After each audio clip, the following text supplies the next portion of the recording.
Hello, everybody. Look at your smiling faces. It is a Wednesday. That means only one thing. It's time now for Supernatural News and Parashare. I'm your host, Tim Dennis. It's such a good day. It's such a wonderful day. You know what? It's getting warmer out there. It's springtime. That means only one time, one thing and one thing only. It's time to get this show started. It's time now for Darkness Radio. I'm going to need a co-host for this deal, or co-hostess, as it were. So that means one thing. I take and I reach my very, very long arm out. Actually, it's not that arm. If it were longer, I'd be playing sports, but I'm not. I'm doing this thing, doing this gig known as paranormal podcasting. I reach my little arm out, my little stubby little arm out across the Midwest to this state shaped like my little mitten here. And I go to this part down here, right there, right there.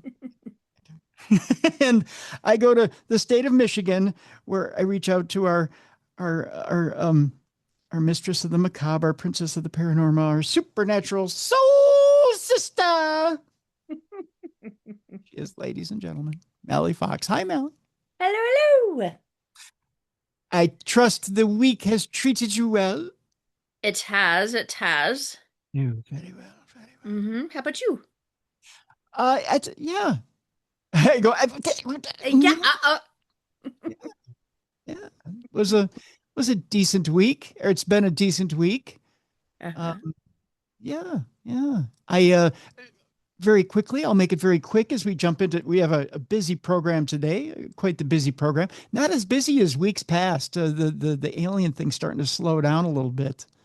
I don't know if they're hiding or what the deal is, but things are slowing They're down. in spring break. Yes, alien spring break. That's what it is. Taking off to other parts of the galaxy to get a break from us. But I had mentioned to Jess that, there were little ramblings out in the garage. Spuddy's been moving around out there. She's been eating her food.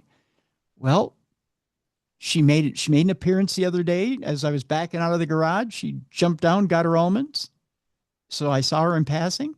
Well, we had a full-on Spud appearance here at the house. She actually came out and said hi to me. Aww. Yeah, she's kind of. I was as I normally do, Mallie. I came out and I'm talking to thin air and looking like a nutso to the neighborhood. Do every day. But I was just kind of talking to the thin air saying, Spud, I got more almonds for you, and I got some blueberries and blah, blah, blah, blah, blah. And I'm sure the neighbor across the street is like, oh, there's the nut bag again out there talking to the thin air. What if your neighborhood had like a little chat about you and you didn't even know it? Oh, I'm sure they do. Like some type of thread, a text thread. Yeah. There's a guy who asked the neighbor for dog poop because he's trying to get rid of the gophers, but he's talking to thin air, feeding a doll bed, almonds and blueberries. Yeah, it's that thread. Yeah, that's it. I'm sure they do. I don't know. I haven't checked the Nextdoor app to see if they're talking about me, but I'm sure they are. And it's probably all derogatory too. Oh, God, I want to check. I want to see. Wouldn't it be funny if they were? Yeah. Well, there's that guy talking in thin air because they don't know about your chipmunk situation. Nutso Ned next door is probably what it's called. Yeah. Yeah, he's out there watching the Twins game again, talking to the birds. Got him. Yeah.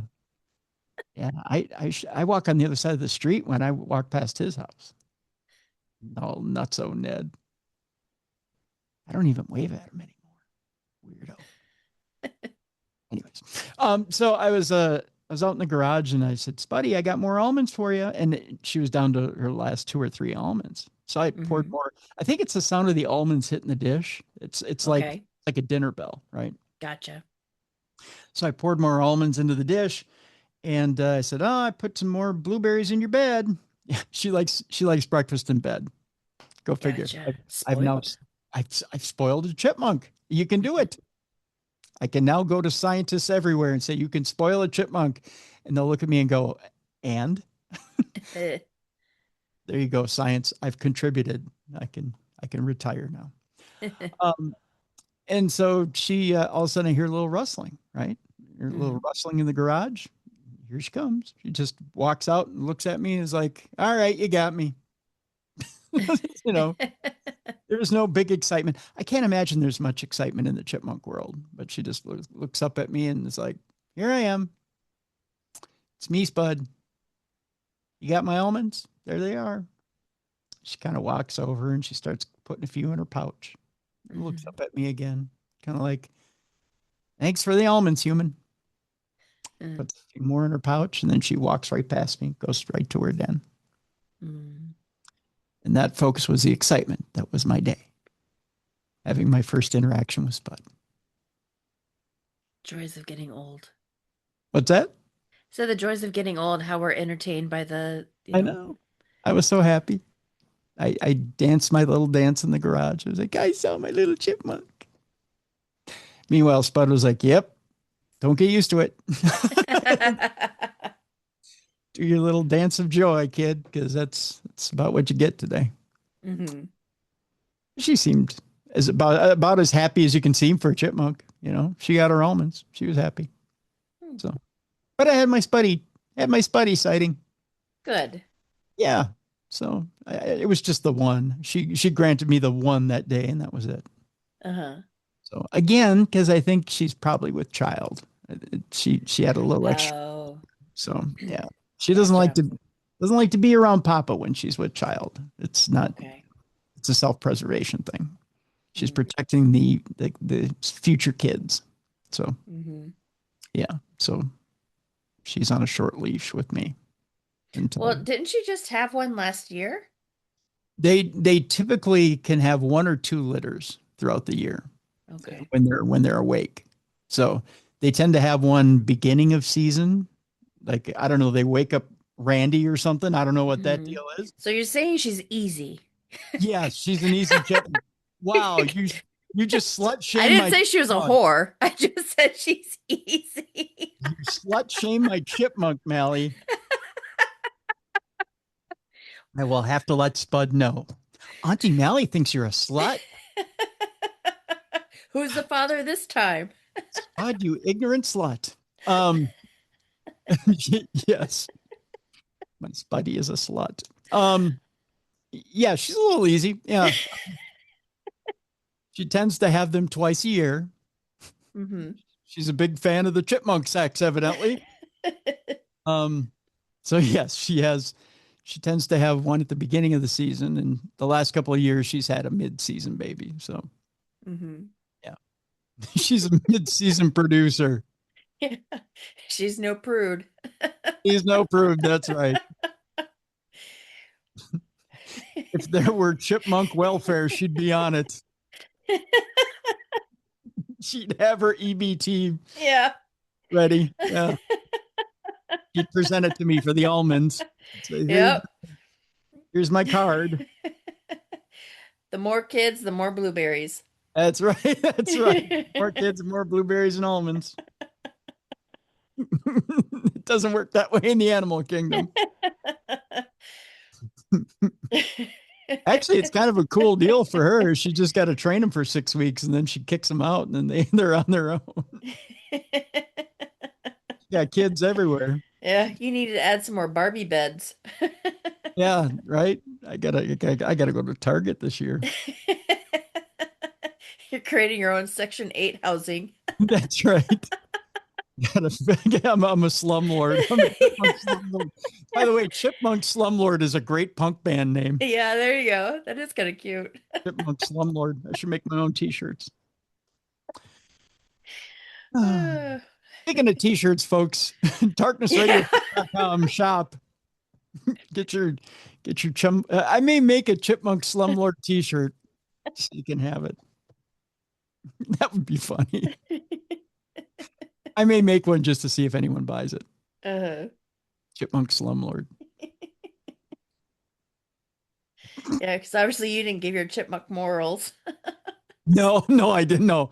I don't sit there and read Bible verses to my chipmunk. And you know, Spuddy, the Lord says, keep your legs together. Yep. We keep them shut tighter than a bank vault, Spuddy. That's what we do in this house. Yep. Praise Jesus. Praise Jesus. Praise Jesus and pass the prude train. You know what I mean? Anyways, big show today, Mallie. Big show. Stop talking about my chipmunk sexuality now because I feel uncomfortable. Feel uncomfortable. Yeah, your angelic talk about seeing your chipmunk turned into takes Little bit. advantage of the system and Yep. is easy. It's easy. Takes advantage of our governmental welfare system and it's easy. I wonder if you can apply for welfare on behalf of your chipmunk. Never tried it. Uh-huh. I just might. Might be one of those years. Anywho, big show today. There is our first story when we get to it will be about not just one general missing, but a string of scientists missing. We've teased you in previous weeks, but we'll tell you more about it. Artemis 2 is home. We'll talk a little bit about that as well. We'll also talk a little bit about, there was an unusual attack this week, Mallie, on Sam Altman, the OpenAI founder, a Molotov cocktail attack on him. Oh. And his company. We'll talk about that in the AI section today. Unusual stuff. A remote viewing legend has passed away this past week. We'll talk about that as well as the creator of Sid and Marty Krofft's Super Show and HR Puffin stuff. He passed away as well this week. So we'll talk about those obituaries. Okay. Also, on the big program this week, we will talk about the fact that scientists finally agree on what psychedelics do to your brain. Is it good, bad, or indifferent?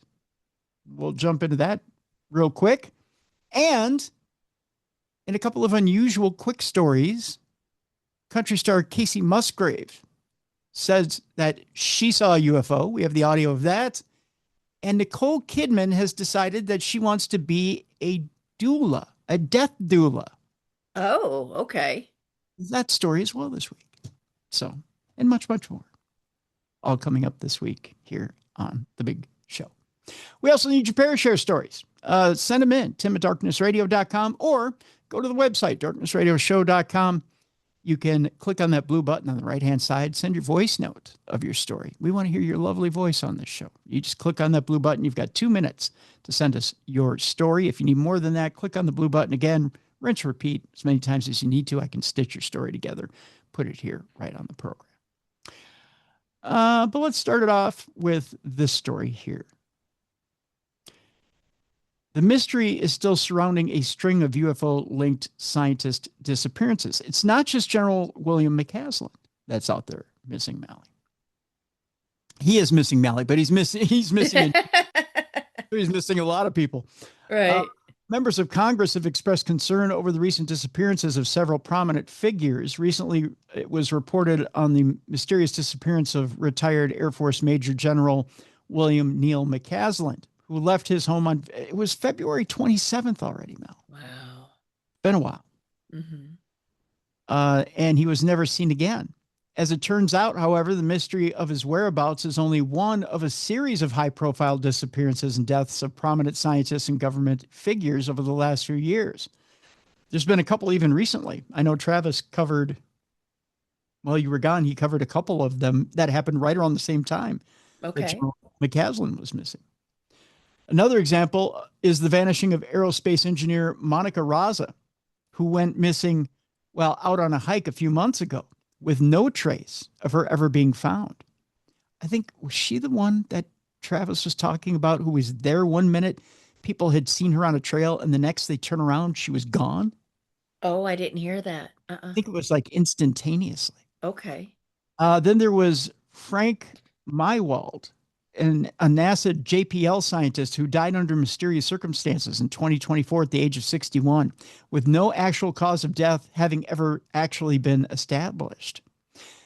The list goes on. May 2025, Anthony Chavez, a former employee of the Los Alamos National Library, or I'm sorry, laboratory. There's a laboratory and a library. I get them mixed up. Also disappeared without a trace. Other examples include Los Alamos administrative assistant Melissa Cassius, Novartis researcher Jason Thomas, MIT Plasma Science and Fusion Center head Nuno, I believe it is, Loureiro, and astrophysicist Carl Grillmar, who all either vanished or were found dead or murdered under mysterious circumstances. Several members of Congress have since called for deeper investigations into the links between these individuals and what happened to them, including Representative Tim Burchett, who noted that McCaslin and possibly others had connections to the UFO phenomena. So could there be a common explanation for all these incidents? Could someone be targeting or trying to silence those who may be in the know? The search for answers continues. I want to know what happens when they actually come up with an answer and it's not so good. Yeah. You know? I mean, what happens when they get to the end of that rope? At the end of that rope, there's a big bad baddie there. And maybe it's within their own ranks. Yeah. It's too much of a coincidence that these people are disappearing. Yeah. I mean, these are all ranking scientists who probably have been working with answers and secret answers at that, and top secret answers that maybe we're not supposed to know about. But yet, again, Mallie, we've talked about this before. This has all happened right around the same time that President Trump said release the files. Yeah. Right. Or leading up to, or maybe they've tripped across some information that they weren't supposed to know. And yet they needed to tell somebody. So they got a hold of somebody they thought they could tell, but they ran across that magical line you're not supposed to cross. Mm-hmm. And boom, they had to go. Yep. It's kind of a scary thing. Our next story has to do with Artemis 2. It's safely home. It made that re-entry, landed in the ocean. They went and got him. Thank God. I mean, they could still be out there, right? No. And all's well that ends well. Now we go on to the next step, right? Which supposedly is Artemis 3, which initially was going to be landing on the moon. It's not anymore. It's some sort of in-between step where we're not quite landing yet, but we're doing something else. One of the most significant space missions in decades has ended with the crew's return to terra firma. It's been quite a ride over that last 10 days, from the spectacular launch from Cape Canaveral atop NASA's Space Launch System to the crew's flyby the moon, which saw them reach a distance further from the Earth than any other astronauts in history. Yes, I had to have a discussion with one of our listeners who didn't believe that that was the case. Oh, are you serious? Yeah, it's okay. We straightened him out. He thought Apollo 11 went further. It didn't. Artemis 2 went further by 3,000 miles. And it was designed that way. All good things come to an end, however, as Reed Wiseman, Victor Glover, Christina Cook, and Jeremy Hansen have come home. By the way, did you see the SNL? I know you didn't see SNL, right? This last Saturday? I didn't. Did you see the skit that they did about Artemis 2? No. Where they did the bro thing, where they were too busy. Victor Glover, who was played by Coleman Domingo, is trying to say the pertinent things and give quotes from all these past astronauts and trying to be inspirational in front of a camera. Yet the other, like Jeremy Hansen, the guy who's playing Jeremy Hansen and the other guy who's playing another astronaut are doing bro stuff in front of him. Oh. Kind of a funny skit. So this is arguably, arguably they had some pretty risky parts to their mission. When they went around the dark side of the moon, they lost contact for a short period of time, which, put people on edge. The Orion capsule separated from the service module before plunging through Earth's atmosphere at 25,000 miles per hour to come back to Earth. That was a little, I think everyone was on edge knowing that they were coming back Mm-hmm. through the atmosphere to get back here. Reentry was a bit of a pins and needles type thing, but they got here. Um, and now we're on to the third mission. Um, but we have this roadmap now Mm-hmm. on what we do now when we get up to the moon. Artemis 2 did more than just give us that roadmap for the third mission to the moon. Now we have an efficiency plan for when we get up there. Not only can we conduct our experiments, but now we have a roadmap for when we go to build those bases on the moon. So there was a lot of ground that was broken with this mission that I think a lot of people aren't aware of. And not only that, but there are these high res photos that will be shown to us within the next couple of weeks, which I'm kind of excited to see, of the moon's surface and what this wonderful planet looks like. And what I'm really excited to see is the little flag that Mallie planted on her property. Yeah. Um, Stay off the lawn. yeah, Keep stay off off the grass. lawn. I really want to see what that sign looks like. So Yeah. I'm really hoping you did something with the property up there, Mal. Yeah. Hey, do you think the astronauts saw anything and they're just not telling us? See, I'm wondering, it's been pretty tight-lipped. The five of them have been pretty tight-lipped, but I wonder if they did see something up there. There was that time, that short amount of time, that window where they were coming around the backside of the moon, Mm-hmm. where they lost communication. Yeah. And in that time, anything could have happened. Now, they had their tasks to do, Mm-hmm. but at any time, that would have been the opportunity. That would have been the time for something to come across them. Mm-hmm. Or that could have been the time they could have seen something and not been able to radio back. I wonder if that would be the ironic time where Mm-hmm. a craft comes by and just kind of waves at them, right? Yeah. And then flies by. Guess there's no proof. Right. And you can't document it. You can't Yeah. say anything back. And what do you say? I mean, Mhm. it's not like you can say something later to mission control, like, hey, guess what just flew by? Right. Yeah. I would like to think that maybe something might have happened. They'll have a nice little story for later. Maybe they haven't had time to tell us yet, Mm-hmm. or maybe nothing happened. Or maybe they're so overwhelmed by everything they saw that Mm-hmm. they did see something out there. Because if you remember, some of the astronauts who had been on some of these Apollo missions claimed they saw something out in space, but it took them years to realize that little something they saw out there was something more than just a little bit of activity out there, right? That it was Yeah. actually a craft. Mm-hmm. And then they came forward and testified to it. I don't know. It'll be interesting one way or another. Mm-hmm. Another story that is out this week that doesn't shock me after talking to Dr. Gillen a few weeks ago. There's a major study that's confirming that the universe is expanding faster than it should. We talked to Dr. Gillen about this a few weeks ago, and he's not surprised by it. It says here, something doesn't quite add up regarding the rate of the universe's expansion, and scientists still don't know why. This ongoing mystery concerns a discrepancy in the rate of expansion when calculated using two different methods, when in actual fact, both should return the same answer if the standard cosmological model is correct. The first method, which focuses on nearby space, determines the expansion rate of the universe by measuring the distance to stars, galaxies, and other objects in our celestial neighborhood. The second method, by contrast, relies on measurements of the cosmic microwave background radiation to derive that the expansion rate should be today based on what it was in the past.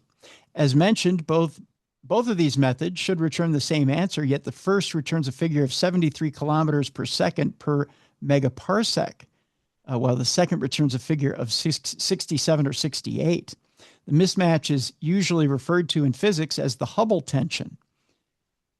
Recently, a major new study involving an international team of scientists aimed to develop a new framework for calculating the rate of expansion more accurately than ever before and to rule out certain types of errors that might account for the discrepancy.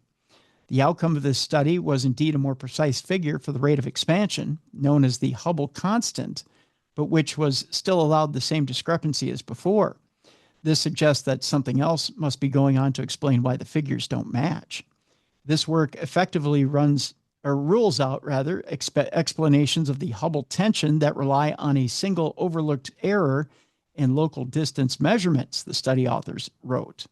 If the tension is real, as the growing body of evidence suggests, it may point out to new physics beyond the standard cosmological model. So maybe the model's outdated as it stands. I don't know. It'd be interesting to find out what Dr. Gillen has to say. He contends, and again, folks, I would point you back to the show that we did with him and to his new movie, which is out there, and for you all to go watch his new movie. That the universe is constantly expanding, that it hasn't stopped. It never has stopped. And again, that we live in this little 5% light cone in the universe, and that 95% of the universe is dark energy and dark matter, and that it's going to continue to expand. And that it was never meant to stop expanding. So I don't know why it shocks scientists that it would stop, that this canvas is ever growing. It's a web that continues to grow, web upon a web upon a web. I don't know why it would, if how as we grow older, your nose grows, your ears, your hair grows, things like that. Just because you're getting older, you're aging, doesn't mean that things don't grow, and things don't change. I think such is the way of the universe as well. I don't know. I'm no scientist, but that's just the way I see it. Our next story, ripples in space-time may have revealed the first evidence of tiny black holes born in the Big Bang. These primordial black holes could account for a significant portion, if not all, of dark matter.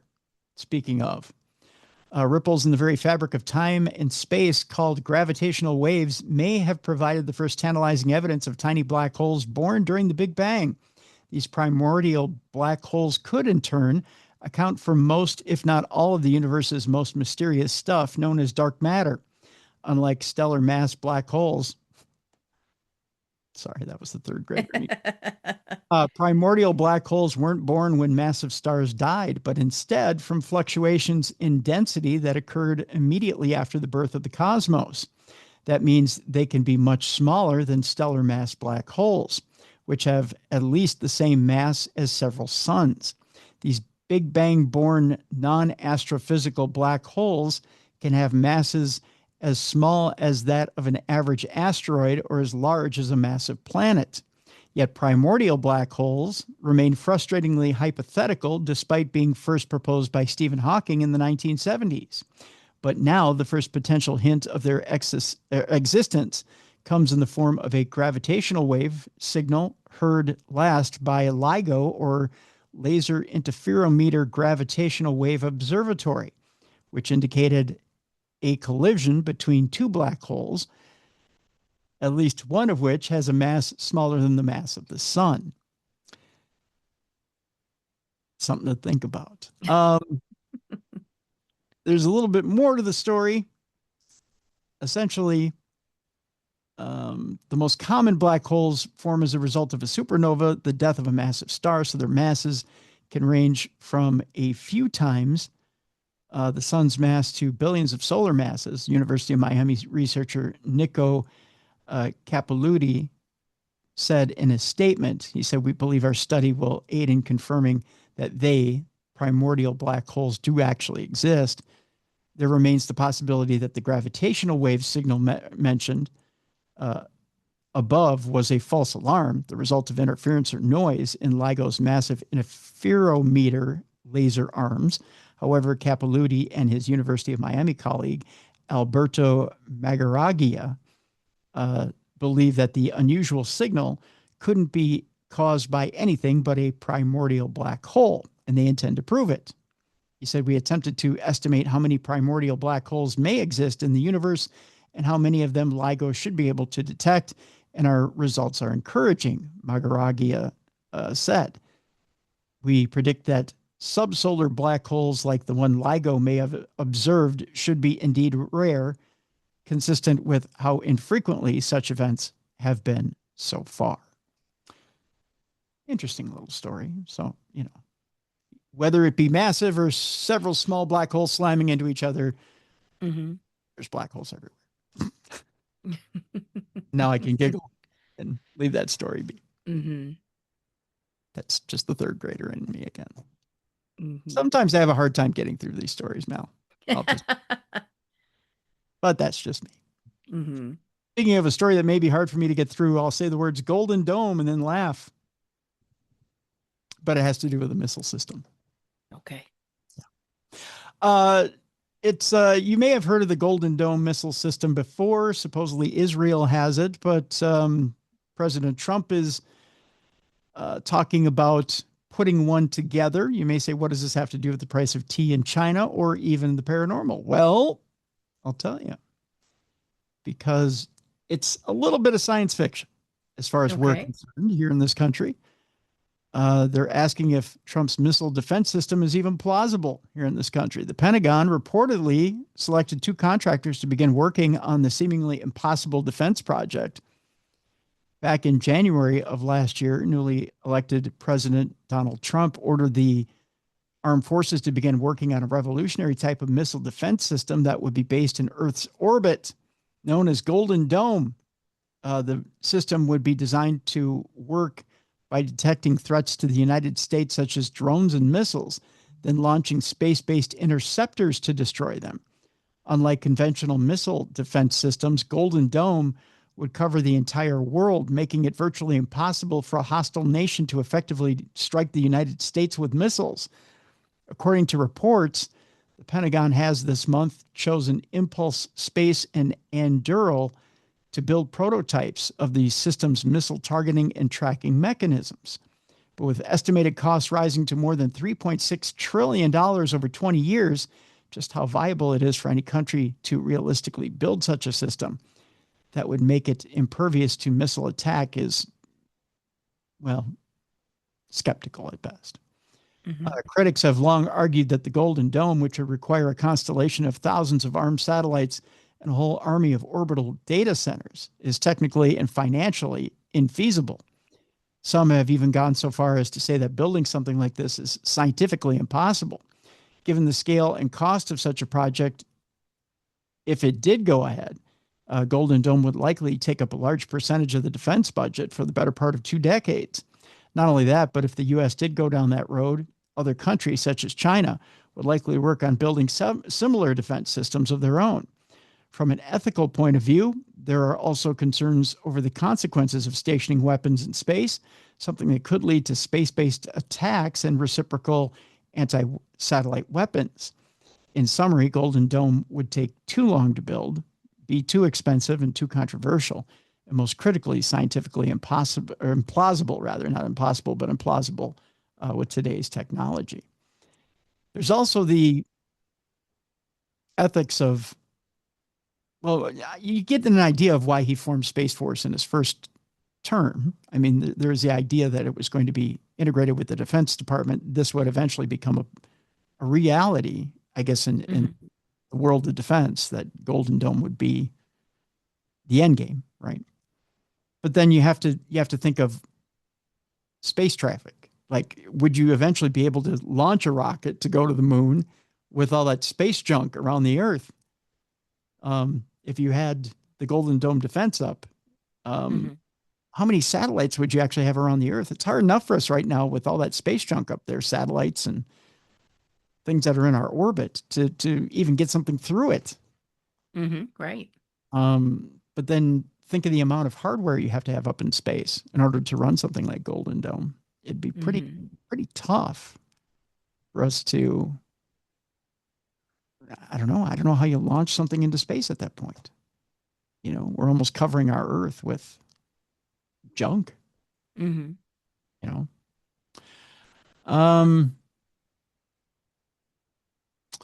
there's a story here about what would happen if the sun suddenly disappeared. Speaking of covering our Earth with junk, um, the unfathomable, it's going to be hard for me to say this, unfathomable scenario would be, as you might expect, absolutely devastating for all our life on this planet.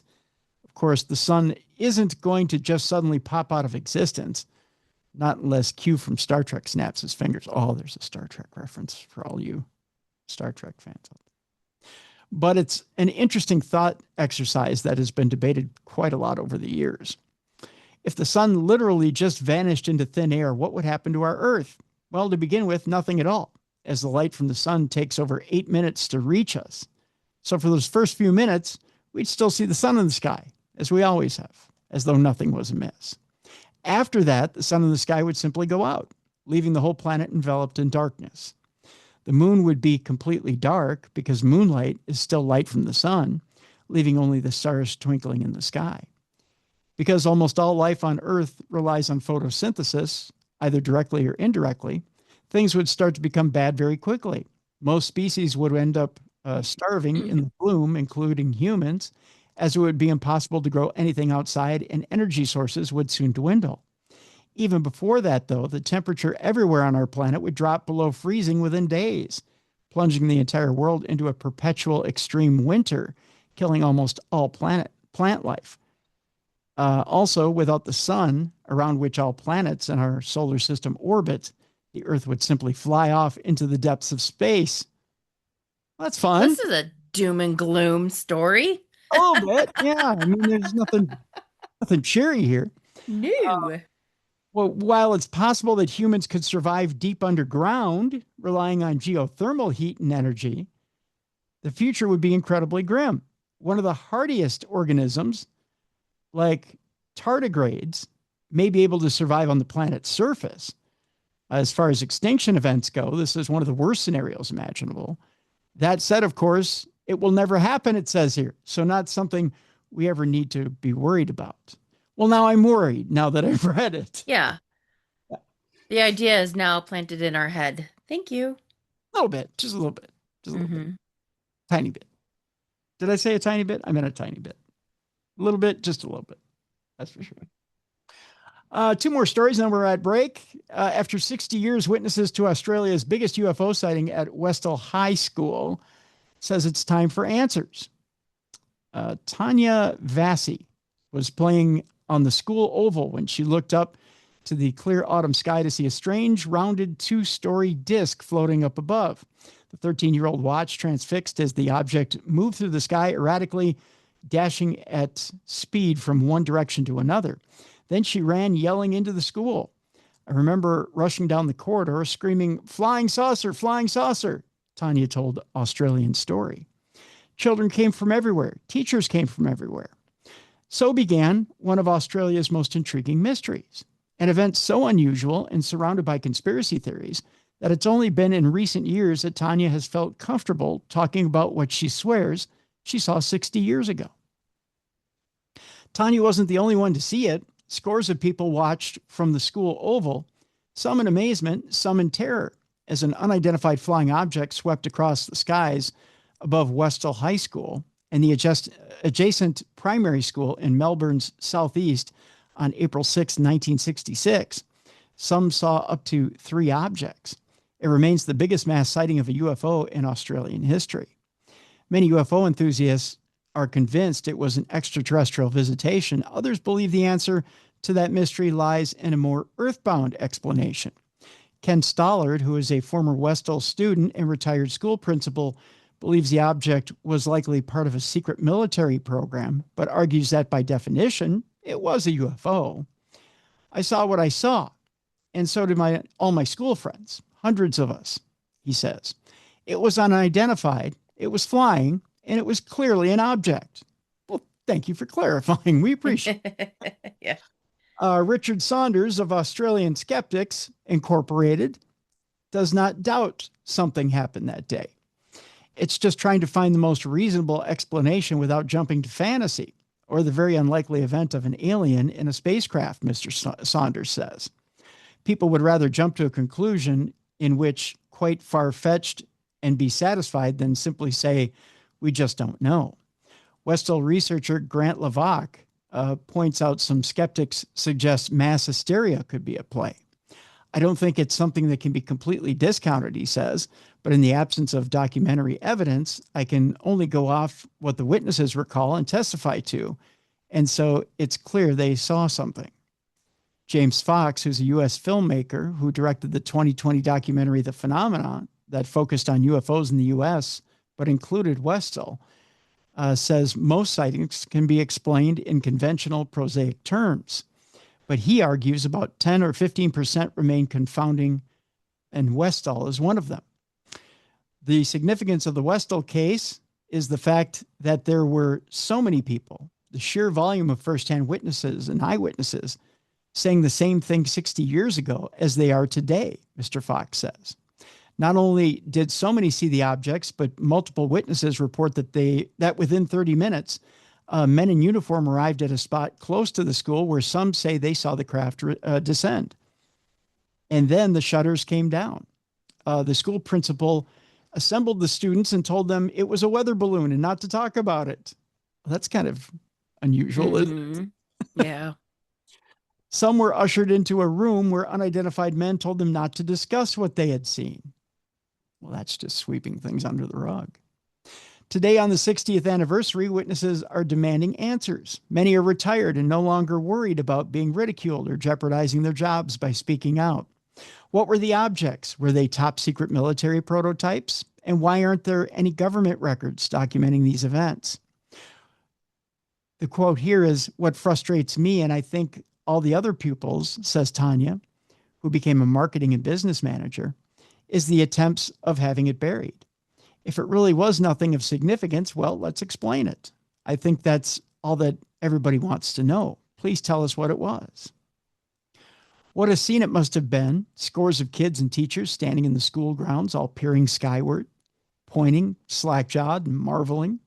Even today, the eyewitness accounts from former students are strikingly consistent. Ken Stollard remembers a flying object that was large, easily visible, and circular and silver. Former nurse Marilyn Smith says there were no windows. It was an oval shape about the size of 2 or 3 cars. Joy Clark says it moved at incredible speed and it was shiny, metallic with a dome in the middle. Self-confessed naughty student Terry Peck recalls how she and others vaulted the school fence to race after the saucer-shaped craft as it moved to a nearby area of bush known as the Grange.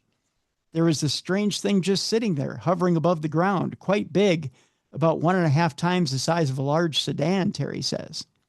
Then she watched as the craft rose slowly into the air. It turned on its side, and it was just straight up into the air. So fast, it was almost instantaneous. Left behind, says Terry and multiple other students, was a swirly pattern of yellowed grass and a lifetime of questions. For Mr. Saunders, the consistency of witness accounts should be treated with caution. The big misconception is that we have good memories. We don't, he says. When people are on the same page, more or less, there's a group reinforcement of the common story. This is perfectly natural, but it can be misleading.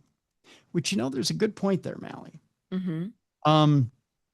A lot of us have common or shared memories. Yeah. But those common or shared memories a lot of times come from checking in with each other. Okay. I think a lot of times we think, we all saw the same thing. And you do have some common things that you did see that a lot of times you'll remember after not checking in with each other for a lot of years. Mm-hmm. And then there's some of you that check in with each other after a few years and go, do you remember seeing this? And then you don't want to say anything. And you go, yeah, I kind of remember seeing that. But you remember seeing this. And you start measuring up against each other. And then you come to a common story. And then you turn around and you talk to another person. You go, do you remember seeing this? And that person goes, yeah, but do you remember seeing this? And then you measure up and then boom, you two come to an agreement. Then one person talks to another person that talks to another person. And you come up with a common fable. And a lot of times that's how stories get built. Mm-hmm. And it could be that that's how the story got built. But it seems like a lot of these facts all line up Yeah. with these people. Curiosity led former teacher and public servant Shane Ryan to seek answers in 2005, and he's been researching ever since.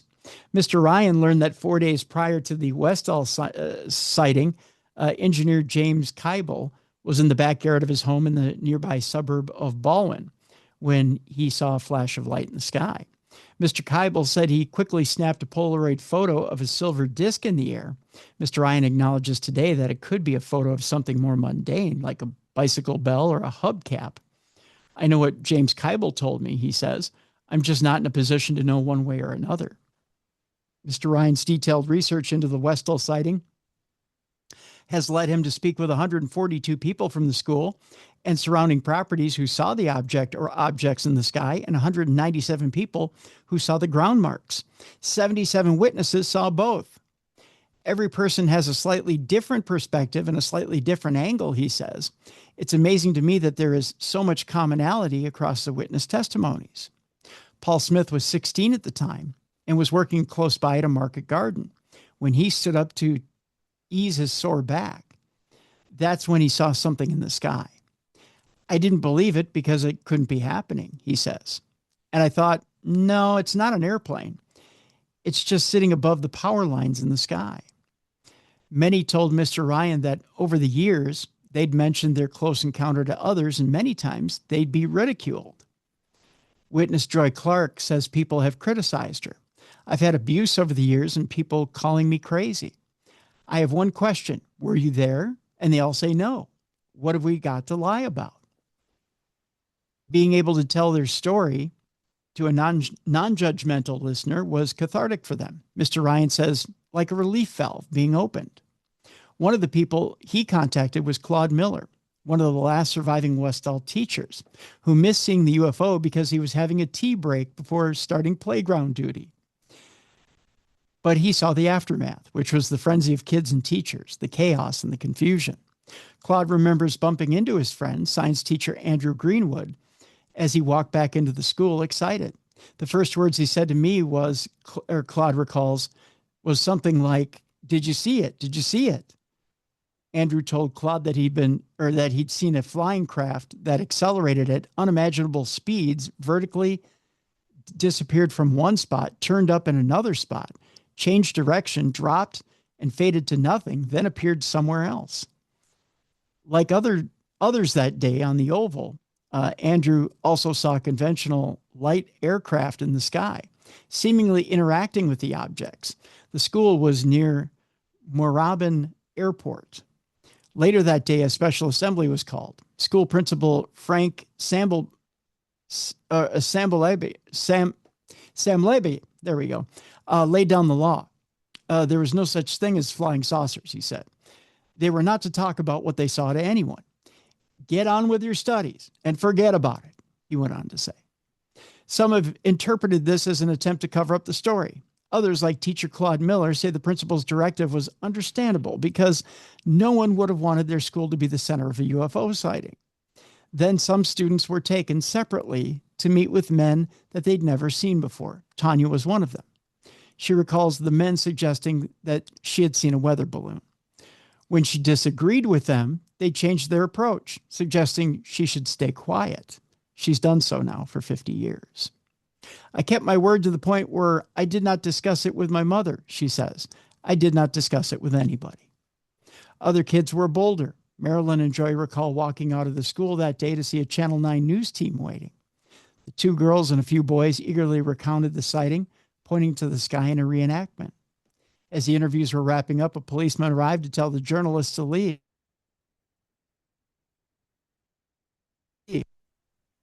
That's horrible.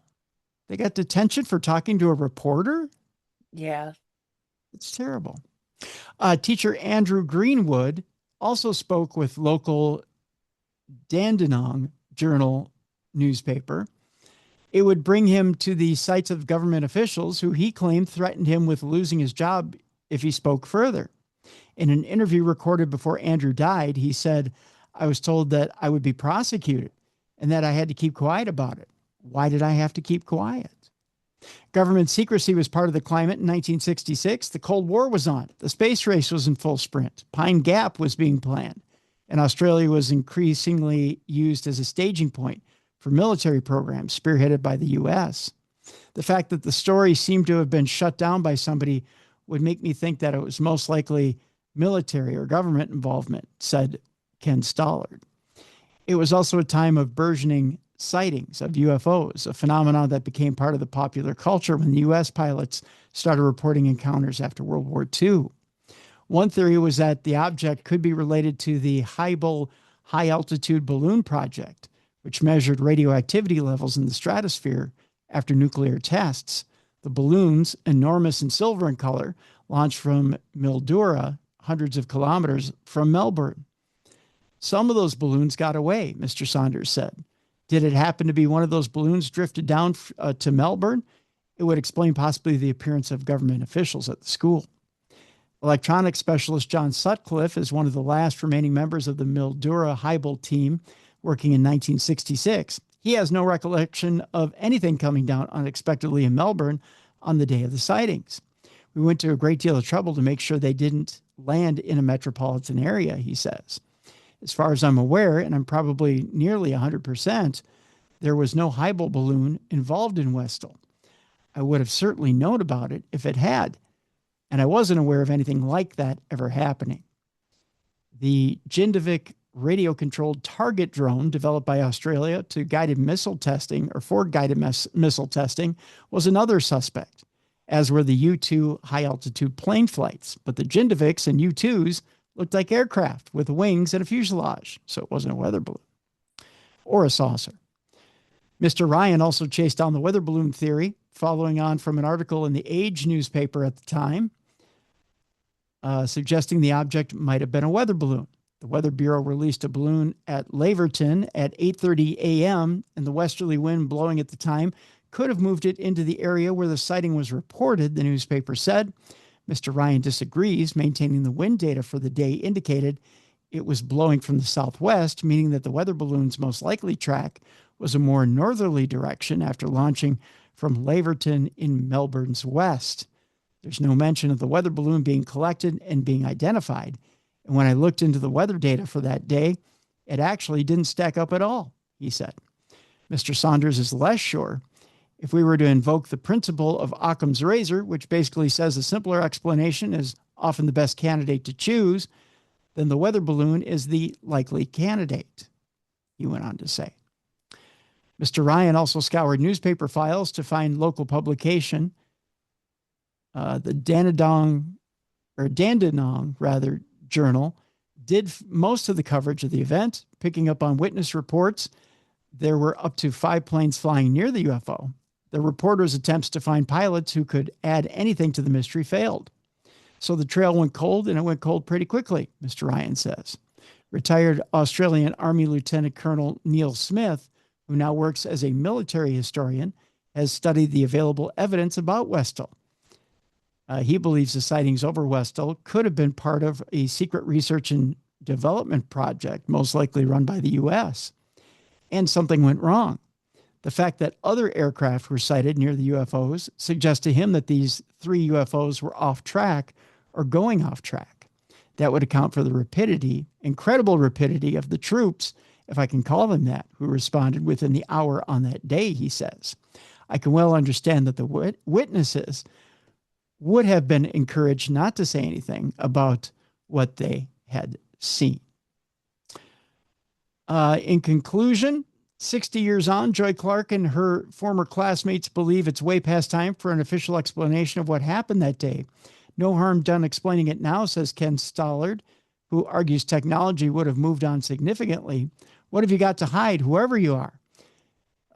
To mark the 60th anniversary, witnesses and locals gathered at the Flying Saucer Playground at the Grange, built by the local council to commemorate the event. History is something that's really fragile, Mr. Ryan says, as he wanders through the grounds. Having something physical here then creates an opportunity for people to have something afterward, or who have come afterward, to know something happened that day, something mysterious.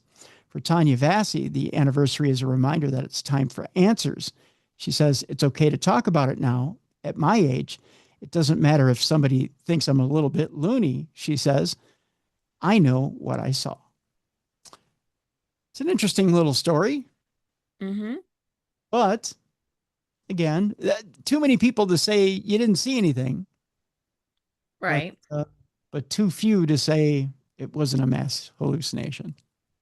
Mm-hmm. But for people to be punished for, Yeah. saying they saw something. Right. It's Students. right. Yeah. Yeah, that's for sure. Finally, before we go to break here, we have a story about country star Casey Musgraves, who knows she saw something. Although, when you see the video of what she saw, you might change your mind. Okay. There are two little, they look like balls of light that are hanging in the sky. And I know when you see them, and I'm going to try to find the corresponding story so you can see what she saw and attach it to the description of this program. Casey describes what she sees, and she's terrified out of her mind as she's traveling on an airplane. And then she confronts the crew of this airplane as to what she saw. Yeah. When you look at it, it almost looks like they're forming a triangle or trying to form a triangle. Mm-hmm. To me, it looks like she's looking at potentially satellites. Okay. But the crew is not alarmed. In fact, the airline crew says they see stuff like this all the time. We'll go to it now and play it back for you. And here's the story as it's told by Harvey and Charles from TMZ. And this is what Casey Musgraves claims she saw. Well, we might as well wrap up the week with some big UFO news. We started early in the week. Remember, we had Congressman Tim Burchett on talking about the things that he's been briefed on that would blow our minds and terrify Americans. Well, now Casey Musgraves, the singer, has seen something herself with her own eyes, and she actually attempted to capture it on camera. She did. I don't know how successful she was. We'll see in a moment. But this happened, she said, as she was on a flight from Dallas to Nashville. We just had the craziest orb UFO experience. We watched them for maybe like 45 minutes. I have videos. I'm going to post them. Yeah, it looks like I filmed them on a poster, but that's the quality. That's what we're working with. These orbs were not moving like any craft that we can control. They were intermittently coming and going, forming triangle patterns. They were kind of an orangish color. Sometimes they would get extremely bright and change color, change size. The pilots, come back, open the door, whatever, and we're like, did y'all just see something weird? And they're like, 3 orbs off in the sky. And we were like, yeah. And both pilots were laughing kind of, and they were like, yeah, we've seen these every single night, and all the other pilots are seeing them too, and nobody knows what they are. So here are the images that she shot on her cell phone outside the plane. So this Best was way to do on her phone. So she was saying this must be about 50,000 feet in the air. The plane is probably somewhere between 30 and 38,000 feet. So she says she's shooting up, and these are the orbs that she saw. I still can't get a read on what she was saying with the pilots, so that we don't know what but they laugh. To me, if the pilots said that they're seeing it every night, right, that makes it less it likely. Diminishes it. Right. That just means it's something that they've figured out. But they even said that they've been seeing them back in New York area as well. Like it's been like all throughout the United States. But their laugh makes me think like it's nothing versus like it's actually they're not worried about it. Well, regardless, I think So again, I'll attach the story with the video in the description of this program so you can kind of see, but to kind of describe it, there's a light here, there's a light here if you're watching a video. And then it looks like there might be another light up here. It almost looks like it forms an upside down triangle. And they're kind of hanging in the sky. And literally they're just hanging there, almost like a stationary satellites. They're not really doing anything. They're not moving. Hardly. most sky watchers would look at it and go, yeah, okay. I mean, they're not buzzing around, they're not doing anything. And would go, what's the big deal? Right. I don't know what it was she thought she was looking at, other than the fact. I mean, they could have been mistaken for stars when you look at it almost. But she was freaked out enough by it that, she said she's seeing them 50,000 feet up. Well, it's like Harvey and Charles said, it's more like 34,000 feet up. I mean, it's high enough up where you would get freaked out, but you've had people who have seen Starlink satellites up that high who have thought they've seen UFOs. So I don't know.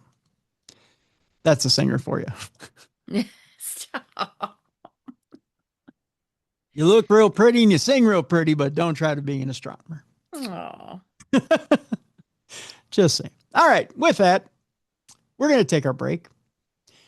And when we come back, we'll talk in the AI segment about the OpenAI founder who was attacked this week. I don't know, Mallie. I think people are starting to feel the pinch when it comes to AI. I think they're beginning to realize that all's well is not ending well. You know what I mean? Yeah. They're starting to push back a little bit on this whole AI thing. I won't argue with that, though. Yeah. We'll also talk about two people who have passed away this past week, Major Ed Dames and Sid Croft, who passed away this week. We'll do some obituaries. Nicole Kidman has decided to become a death doula. We have a story from Entertainment Tonight on that, just a brief one. Unusual decision. We'll find out why. Also, other stories that we have up this week include, we have one ghosty story this week. We have that. We have the reason why you may see Jesus in your toast. There's that. This week. He's back. He's back. Jesus is in your toast. We'll find out why scientists finally agree on what psychedelics do to your brain. That's coming up this week as well. And your palate cleanser today. What to do is kind of an interesting it's kind of an interesting palate cleanser this week. Okay. It may either bring you extreme glee or it may set you into a panic. I'll put it all right. or a little of both. It may start you out in a panic, but it may end in glee. Okay. So that'll be your palate cleanser for today. That's our big program, Supernatural News and Parashare. Again, we need your Parashare stories. You can do so by sending me an email, tim@darknessradio.com. Go to our website, darknessradioshow.com. Click on the blue button, send us a voice note. You have 2 minutes to do so. Click on that blue button. If you need more time, rinse and repeat. Just keep hitting that blue button. I'll stitch it together. We'll air it here on the program. When we come back, we'll remember Major Ed Dames and Sid Croft. We'll talk about Sam Altman. What happened there? Nicole Kidman wants to be a death doula, and much, much more. Right here on the best in paranormal podcasting. Supernatural News and Parashare with your buddies Tim and Mallie right here on Darkness Radio.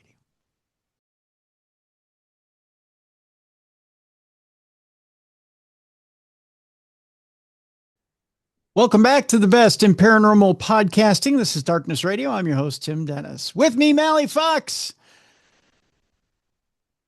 I'm smiling. You know why? I know why. It's that time again, Mal. Yes, it's that time again. No, it's not springtime. It's time for AI news. Just got to rip the Band-Aid off, right? Yep. Got to do what we got to do. This may actually be kind of a happy story if you're not into AI. Okay. I mean, no, you never want to be happy at someone's sorrow, right? A man has been arrested after Sam Altman's house was hit with a Molotov cocktail. It was more than just that. The OpenAI headquarters was also threatened at the same time. Yikes. I don't know if you've been following this story at all. No, I didn't hear about it. Oh, it's been a huge story in the news. OpenAI CEO Sam Altman's home was hit with a Molotov cocktail, according to San Francisco police.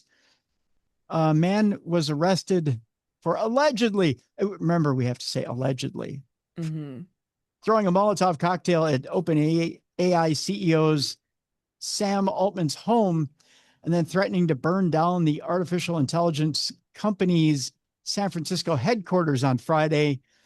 He didn't get that far, though. An OpenAI spokesperson confirmed the attack in a statement and said, thankfully, no one was hurt. And yes, thankfully, no one was hurt. According to a post on X from the San Francisco Police Department, officers responded to a fire at Altman's North Beach residence after a suspect threw an incendiary destructive device at his home at around 4 a.m. The device caused a fire at an exterior gate, and the suspect fled on foot. About an hour later, officers responded to a man threatening arson at the AI company's office. Recognizing the person as the same suspect from the attack at Altman's home, according to the statement, officers arrested the 20-year-old male suspect with charges still pending. So this wasn't an old man who was shaking his fist at the clouds in indignation. Right. This was a young man. What do you think about them apples, Mel? He must have had a bad conversation with his AI. You think? Yeah. Maybe he was one of those that, no, I'm probably going to have this guy's going to come after me. But you know how like we've had those stories where like they fall in love with their AI? Yeah. So maybe he was having a relationship with his and she did him wrong. Maybe. She broke up with him. She could have. She could have told him he wasn't worthy. That he needed to get out of his mom's basement. Yes, yeah. You need to get time to move. Yeah. You need to make more money to be with me, buddy. Yep. I'm upping your monthly fee. Yeah. Mm-hmm. I was going to say you need to upgrade. You need to upgrade. The individual in custody, and it says here that OpenAI is assisting law enforcement in their investigation. In a post on his personal blog on Friday, Altman addressed the attack and shared a photo of his family, writing he underestimated the power of words and narratives. That's an unusual statement. Mm-hmm. He said it has been an extremely intense, chaotic, and high-pressure few years, and he called for de-escalation of the rhetoric and tactics within the AI industry. Oh, now you want to scale it back, bro. Mm-hmm. Huh. All right. A lot of the criticism of our industry comes from sincere concern about the incredibly high stakes of this technology. This is quite valid, and we welcome good faith criticism and debate, Altman said. I empathize with anti-technology sentiments, and clearly technology isn't always good for everyone. But overall, I believe technological progress can make the future unbelievably good for your family and mine. He also went on to say, just don't firebomb me, bro. Yeah. The incident lands at a particularly controversial time for Altman and OpenAI. In February, the company faced scrutiny for striking a deal with the Department of Defense after the Pentagon severed ties with AI rival Anthropic. Activists wrote in chalk at the offices of both companies with messages at OpenAI that urged employees to speak out against the deal. OpenAI and Anthropic are battling for supremacy in the market for large language models. They collectively are valued at over $1 trillion in the private market. Damn. Yeah, there's a lot of money to be made. Yeah. They're both pursuing potential IPOs this year as well, though they're still burning billions of dollars in cash. And in a case that's expected to go to trial later this month, Elon Musk is suing OpenAI and Altman, claiming the company's CEO assiduously manipulated him into donating $38 million on promises that OpenAI would remain a nonprofit. Musk co-founded OpenAI with Altman in 2015 and is seeking to have Altman removed as the company's CEO as part of that lawsuit. Again, billionaires and trillionaires fighting over pennies. Mm-hmm. This $38 million is nothing to these guys. Nope. That's pocket change. Pocket change, Mal. Mm-hmm. But yet one little Molotov cocktail could have took it all down. Yeah. Kind of funny how analog stuff can still bring down digital. Mm-hmm. Or maybe he lost his job to AI. He could have. We have no idea until they start doing the investigation, right? Until this guy decides he wants to squeal. Let us know what was going on. But it'll be interesting to see what exactly pissed this guy off. Speaking of pissing some people off, are you ready for this next story? Sure. All right, here we go. New Orleans 911 is using AI to handle some calls. Okay. 911, what's your emergency? Help, I'm being shot at. Please press 2. Hey, maybe, like sometimes you hear stories about people are on hold forever to call 911. I mean, maybe that's why they went to AI. Can you imagine AI mishandling a 911 call, though? Oh, yeah. Do you know how badly some AI mishandles things? Yeah. Please call the non-emergency line. Thank you. Yeah.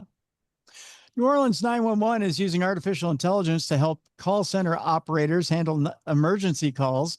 And the department's head says the AI program is designed to save time and end frustrations for both operators and people who call to report emergencies. We discovered that for each, there's the funniest picture below this article. I'll show you in a minute. We discovered that for each auto accident in Orleans Parish, we pretty much get 20 or more phone calls to 911. New Orleans 911 director Carl Fassold told WWL's Tommy Tucker live on the traffic report. We have a very participatory and helpful public that wants to make sure that we know about these auto accidents. So they call 911. Yeah. 911, what's your emergency? Yeah, this here guy over here done crashed into that there pole. I doubt it's all that, right? Mm-hmm. New Orleans 911 director Carl Fassold says the AI agents only work in specific circumstances, such as when all of the human operators are already on the line and a call is received from within 200 meters of a crash. This, he says, helps to cut down on operators taking redundant calls about crashes they already know about. When you call 911, you're going to a human 90% of the time, Fassold said. When the AI agent says, are you calling about the accident? And you say yes, then it says, okay, if you're involved or you have further information, please stay on the line. Otherwise, you can hang up. Most of the time, we get, okay, thank you, and people hang up. According to Fassold, the AI agent also frees up human operators from having to follow up on calls they didn't answer. At that point, you're not an abandoned call, so we don't have to try to call you back, Fassold says, noting that if investigators need to get in contact with witnesses, they can find their contact information through the 911 call center logs. We're trying to be respectful of people and not have them wait in a queue to tell us what we already know. Fassold added that the AI agents allow the human workers to get to more pressing emergencies. You haven't been talking to somebody while another 911 call was holding that might have been about something more serious that a caller really needed to speak to someone as quickly as possible about, Fassold said. Well, I get that. Right. What I don't get is why, as I'm reading this story, pictures of weed all over the place. Dude, you're so high, man. No idea. But kind of funny nonetheless. All right. Finally, in our AI segment, speaking of losing your jobs to an AI bot, nearly half of Gen Zs admit to sabotaging AI bots to stop them from stealing their jobs. So 6 of one, half dozen of another. Nearly half of young people admitted to actively sabotaging AI bots introduced into the workplace, with many citing fears that artificial intelligence is going to take their jobs. So, whether that AI bot is fully doing the job it's supposed to be doing is totally up to whoever's programming it. Yeah. Young people are taking drastic measures to stop the rise of artificial intelligence in the workplace, with some going as far as sabotaging to stop AI bots from taking their jobs. A study by Ryder, a company who works with brands that are looking to introduce AI into what they do, found that 44% of Gen Zs were deliberately acting in a way that hindered their company's AI implementation. Oh. 44%, man. And it's not just the youngsters that are putting up a fight against AI, with just under a third of all employees polled admitting that they sabotaged AI systems in some fashion. Nice. Everybody's screwing with AI. Mm-hmm.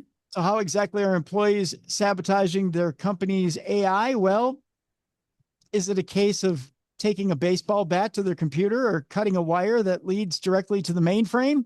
No. The methods of virtual vandalism being used to stem the unstoppable rise of AI in the workplace are slightly more understated, but not necessarily any less impactful. In some instances, employees are skipping AI training sessions and ignoring company rules, as well as getting bots to produce deliberately shoddy work in order to undermine its capabilities. The report states that employees are refusing to use AI tools or outputs, ignoring guidelines, or opting out of training. A few even admit to tampering with performance metrics or intentionally generating low-quality outputs to make AI appear less effective. According to the report, workers are also fighting back against company-introduced AI by sneakily using publicly available chatbots like Claude or ChatGPT. So they're producing work that's shoddy. Mm-hmm. According to the report, some employees report entering proprietary company information into a public tool or using non-approved tools. While this may not seem especially harmful at face value, companies often fear that by using public AI, employees may be feeding sensitive information into an algorithm that they have no control over. Furthermore, any bosses looking to potentially replace real workers with AI equivalents aren't able to monitor exactly how much a job can be done using artificial intelligence. So why are employees so anti having a friendly neighborhood generative AI bot join them in the workplace? Well, perhaps they are concerned that it would never buy a round of work drinks. Mm. The real reason given by most employees is surprising. People, both young and old, are terrified of soulless AI bots and systems, rendering them obsolete in the eyes of their bosses. 43% of people admitted they feared their career would be affected if they didn't use company AI bots, while around a quarter admitted that they could be fired if they didn't or don't become an AI expert. And they are not wrong to worry, according to a report. 77% of company execs revealed that employees who don't become AI proficient will be left behind, while 3 in 5 admitted they already plan to lay off employees who can't or won't use AI. Oh. So there you go. Cat's out of the bag, kids. Learn or be shown the door. Yeah. I can tell you from having been in radio for 35 years, Mm-hmm. adapt or die. Yeah. You have to learn the technology or they'll show you the door. That's the way it's always been. Yeah. So you got to learn it. Actually, you got to be ahead of it. You can't just learn what's presented to you. You have to know the next trend before it's presented to you. You have to know which direction your industry is going in and be proficient at it. Otherwise, you're expendable. That's the way it's always been. All right. Moving ahead now. That bit of unpleasantry is over now, Mallie. You can unclench and you can look up now. Thank you. You're welcome. Unclenching now. Okay. We're going to remember a couple of people, a couple of obituaries before we move ahead. Huge name in our field passed away this past week. Major Ed Dames, who was a pioneer in human perception, a central figure in the field of technical remote viewing, passed away this past week. His life's work stood at the frontier of consciousness, providing instrumental methodologies to access information across time and space. He appeared over 100 times on Coast to Coast AM. Wow. You may remember him early with Art Bell, then with George Norrie, George Knapp, many of the hosts there. He was called Dr. Doom on that program, a nickname he picked up in the intelligence community for his dire predictions. He mentored a lot of different students. He taught remote viewing. He was a disciplined mentor who believed that extraordinary insight was a skill accessible to anyone through training. Beyond theory, he applied those skills to real-world cases, assisting families in locating missing persons and providing closure during times of unimaginable hardship. In his later years, Ed Dames focused on preserving his body of knowledge for future generations. This mission culminated in the expansion of remoteviewingmatrix.com, which is a website which serves as the definitive repository for his teachings. While his public work navigated the intersection of science, intelligence, and controversy, Dames was also a devoted naturalist who found constant awe in the wonders of the earth. His compassion extended to everyone he encountered, driven by a deep love of the natural world. He was a dedicated father and grandfather who took immense pride in his children, instilling in them the independence and purpose that define their lives today. Major Dames leaves behind a legacy that moved the unseen into the light of public awareness. He's survived by his family, his students, and a final enduring question: how far can the human mind reach? Be sure to visit his website, remoteviewingmatrix.com. And by all means, take some of his courses and keep remote viewing alive. Mm-hmm. I think it's a fascinating tool to have in your toolbox. And Ed Dames himself would tell you, everyone's capable of this gift. Everyone's capable of using this gift. You don't have to be psychic to do it. Mm-hmm. And it's an amazing thing. So, in memory of Ed Dames, I say give it a try. The other person who passed away this week was kind of, I don't want to say a shocker, because he lived to be a ripe old age, right? Mm-hmm. Anyone who lives to be a ripe old age, I think, should be celebrated. But puppeteer and TV producer Sid Croft died at the age of 96. Wow. Yeah. And, you hear the name Croft and you think, that's familiar, right? But the reason it sounds so familiar, especially to older people out there, is you had Sid and Marty Croft, who are TV producers. Mm-hmm. And the name H.R. Pufnstuf is probably one that brings a smile to your face if you're older. Sid Croft died of natural causes at the age of 96 this past week. Sid created, along with his late brother Marty, several iconic TV programs of the 60s and 70s. You also may remember Land of the Lost. That was created with his brother as well. And believe it or not, the Donnie and Marie show. Get out, really? They created that show as well. Hmm. That was one of theirs as well.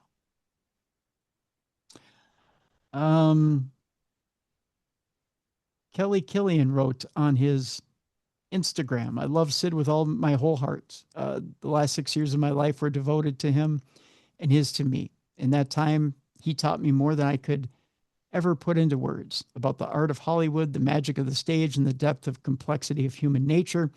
I wish so very much that I had more time with him. There is no way I could ever repay the life lessons he gave me, both the beautiful and the difficult.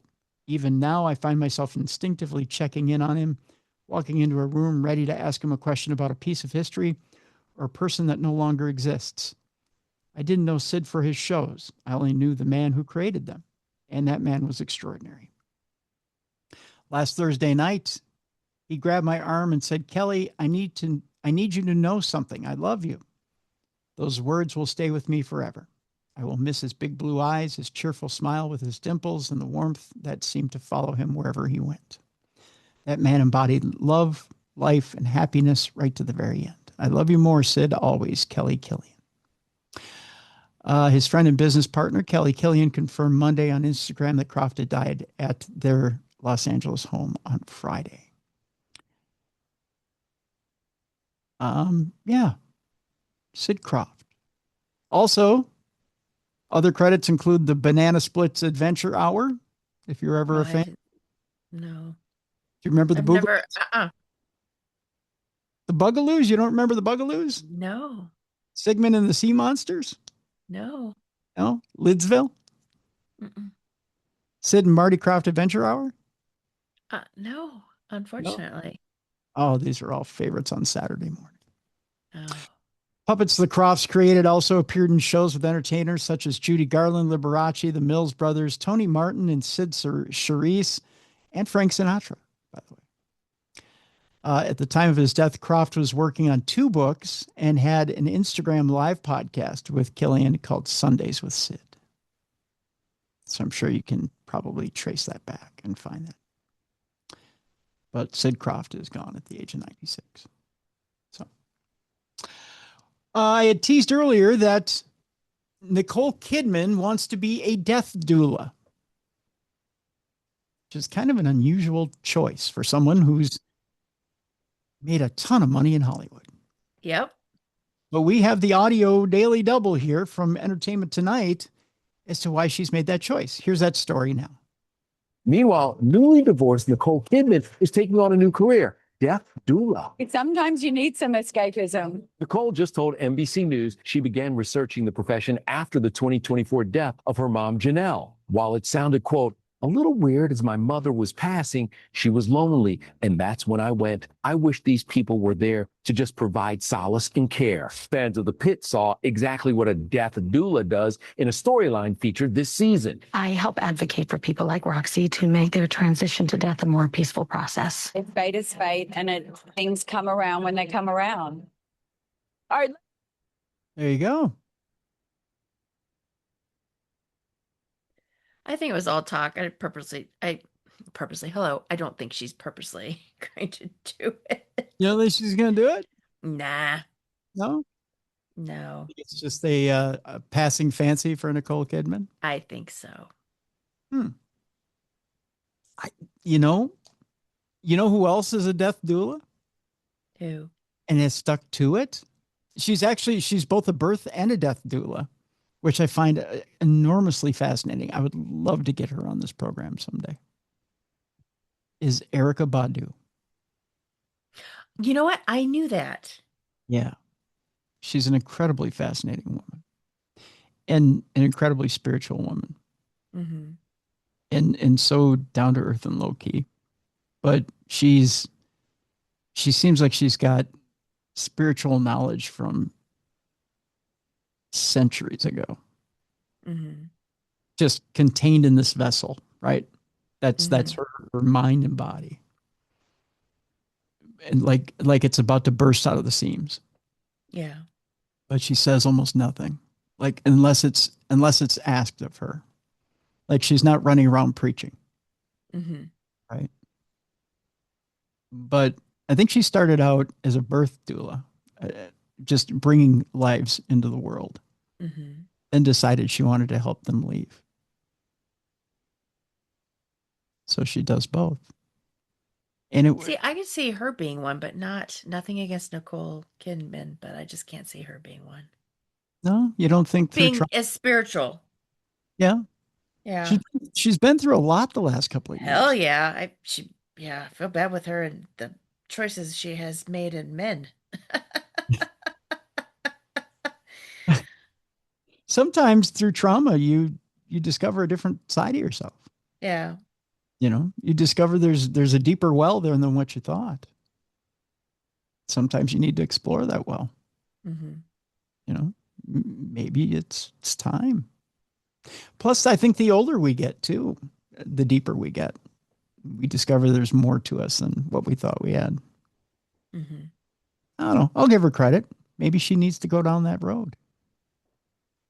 Lord knows she has enough money to explore it. That is true. You know? Mm-hmm. So, yeah, I'll give her credit. Let's see. We'll see.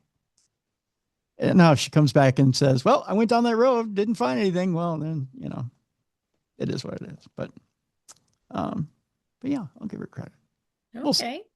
Yeah. Giving her more credit than me. Good for you. That's for sure. Our next story has to do with a spooky portal that opened in a notorious haunted woods as ghost sightings are rocketing in this area. Paranormal experts have warned Britain is on shaky ground and it's shaking up a route into another realm. The UK's most haunted woods, Cannock Chase, is reportedly now home to a portal where demonic beasts and ghosts can pass in and out as they wish. Well, good luck to you, Cannock Chase. We won't be visiting. Yep. So you're on your own. Supernatural creatures such as werewolves, demon black dogs, UFOs, and British Black Panthers. Are they different than other Black Panthers? I mean, do they have tea at 4:30 or what's the deal? I mean, Yeah. Have all allegedly been spotted among the trees in recent years. Sightings of Bigfoot and pig-headed beasts. Oh, so they were married to Nicole Kidman. See, it's a callback, Mal. Come on. Mm-hmm. Have also been recorded since the start of the year at Cannock Chase. Now people say paranormal activity is on the up and that they think they know why. Professional ghost hunter Robert Palm revealed sightings are up this year, more so than any other year by quite some stretch. I believe this is down to one thing. They sense the world is unsettled and that makes them unsettled. He went on to say, the world is a half and half place for them. And if they are being seen more, it is because they want to be seen more. If they wanted to stay hidden, they would, he said. It terrifies locals who don't dare mess about in the woods after dark. But the chaos of the world with World War III looming, he says. He also brings up some other political stuff I'll leave be. Yeah. He said, clearly has them riled. And Cannock Chase, he says, blocked out by an ad here. But he says basically is always full of paranormal activity. Mr. Palm believes there is a portal there in the woods and that the spirits travel freely in and out of our world through it. It has long been suspected, he said, and now the place where the portal has been rumored to exist, it is exactly where the hive of activity is coming from. He says there's a lot to be afraid of in Cannock Chase. The pig man is terrifying. Cuckoo kachoob. I added that part. Standing at least 7 foot tall, he has the head of a pig and the body of the man and is said to be a result of a man science experiment from decades gone by. Many believe he's the product of twisted World War II experiments, possibly involving early genetic modification, who has been lying dormant for all this time. The portal spot is near to where he was seen, Mr. Palm went on to say. The remains of Castle Ring, which is the highest spot on Cannock Chase, is the most haunted. It is on the southern edge of the forest, and it is an Iron Age hill fort. Built on its height on 242 meters or 794 feet, Castle Ring is the highest point of Cannock Chase, and evidence suggests people lived here in the Iron Age. It is believed the site was abandoned when the area was conquered by the Romans, and earthworks show that there was once a hunting lodge there, built in medieval times. Palm continued, there is a lot of history in these woods, and it seems it is history that is not ready to be consigned to the history books just yet. Other experts say sightings are up too. Another paranormal investigator, Lee Brickley, has written a book on the mysteries surrounding Cannock Chase called A Ghost Hunter's Guide to Cannock Chase. Well, that's original. And said there is fear that these spirits are getting braver. He added, what makes these encounters particularly significant is the physical interaction. Most sightings describe visual and auditory experiences, but we have seen some more regular ones where the entity physically touched someone. This raises numerous questions about the nature of these sightings and the possible dangers that they pose. So stuff is going awry there in Cannock Chase, Mel. Mm-hmm. I don't know about you, but it sounds like a perfect vacation destination. Darkness Radio 2026. That's right. Who wants to spend summer break in Cannock Chase? Yep. Always wanted to see a Black Panther up close. Right, and have tea with it, evidently. Uh-huh. One place where you probably don't want to spend any beach time this summer will be in Washington State. Why, you may say? Why? There's 25 dead canines who washed ashore over in Washington State. Oh, man. Water's probably a little stinky. Oh, that's sad. Although the mystery's been solved as to why they washed ashore. A peculiar mystery made headlines in Skagit County recently, but now it seems the authorities have found the answer. According to reports, the strangeness began just over a week ago with the grisly discovery of what appeared to be around 25 dead canines that washed up around the shores of, I believe this is Gurns Island. The find sparked a mystery that gripped the islanders for days, prompting speculation that some sort of serial killer had been kidnapping and murdering people's dogs. It was even suggested that the animals had been killed as part of some sort of ritualistic practice. So great was the concern that local authorities even had to move to reassure locals that they didn't need to worry about their pets being kidnapped.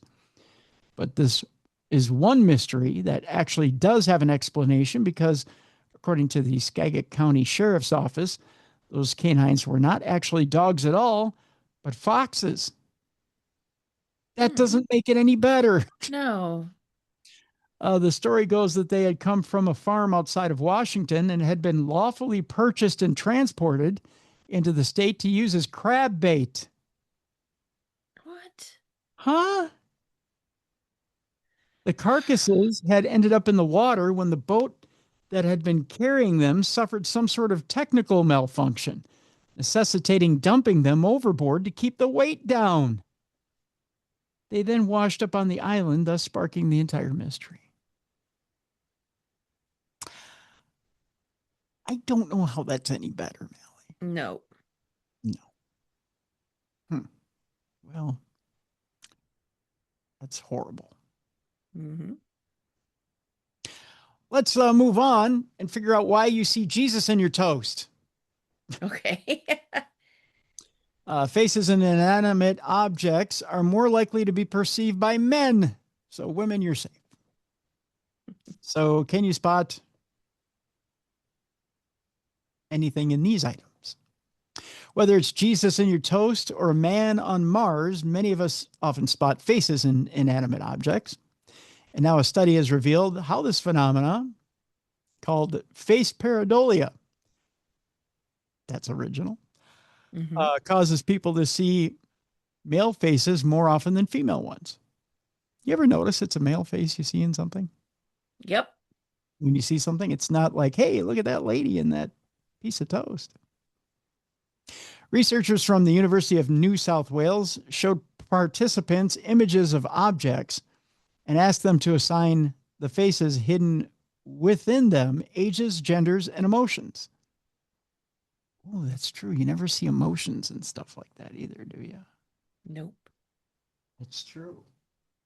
By God. The results revealed a clear bias toward male faces. For whatever reason, it seems like we've got this template stored in our brains about what a basic human face is, and it resembles a male face, said Dr. Lindsay Peterson, lead author of the study.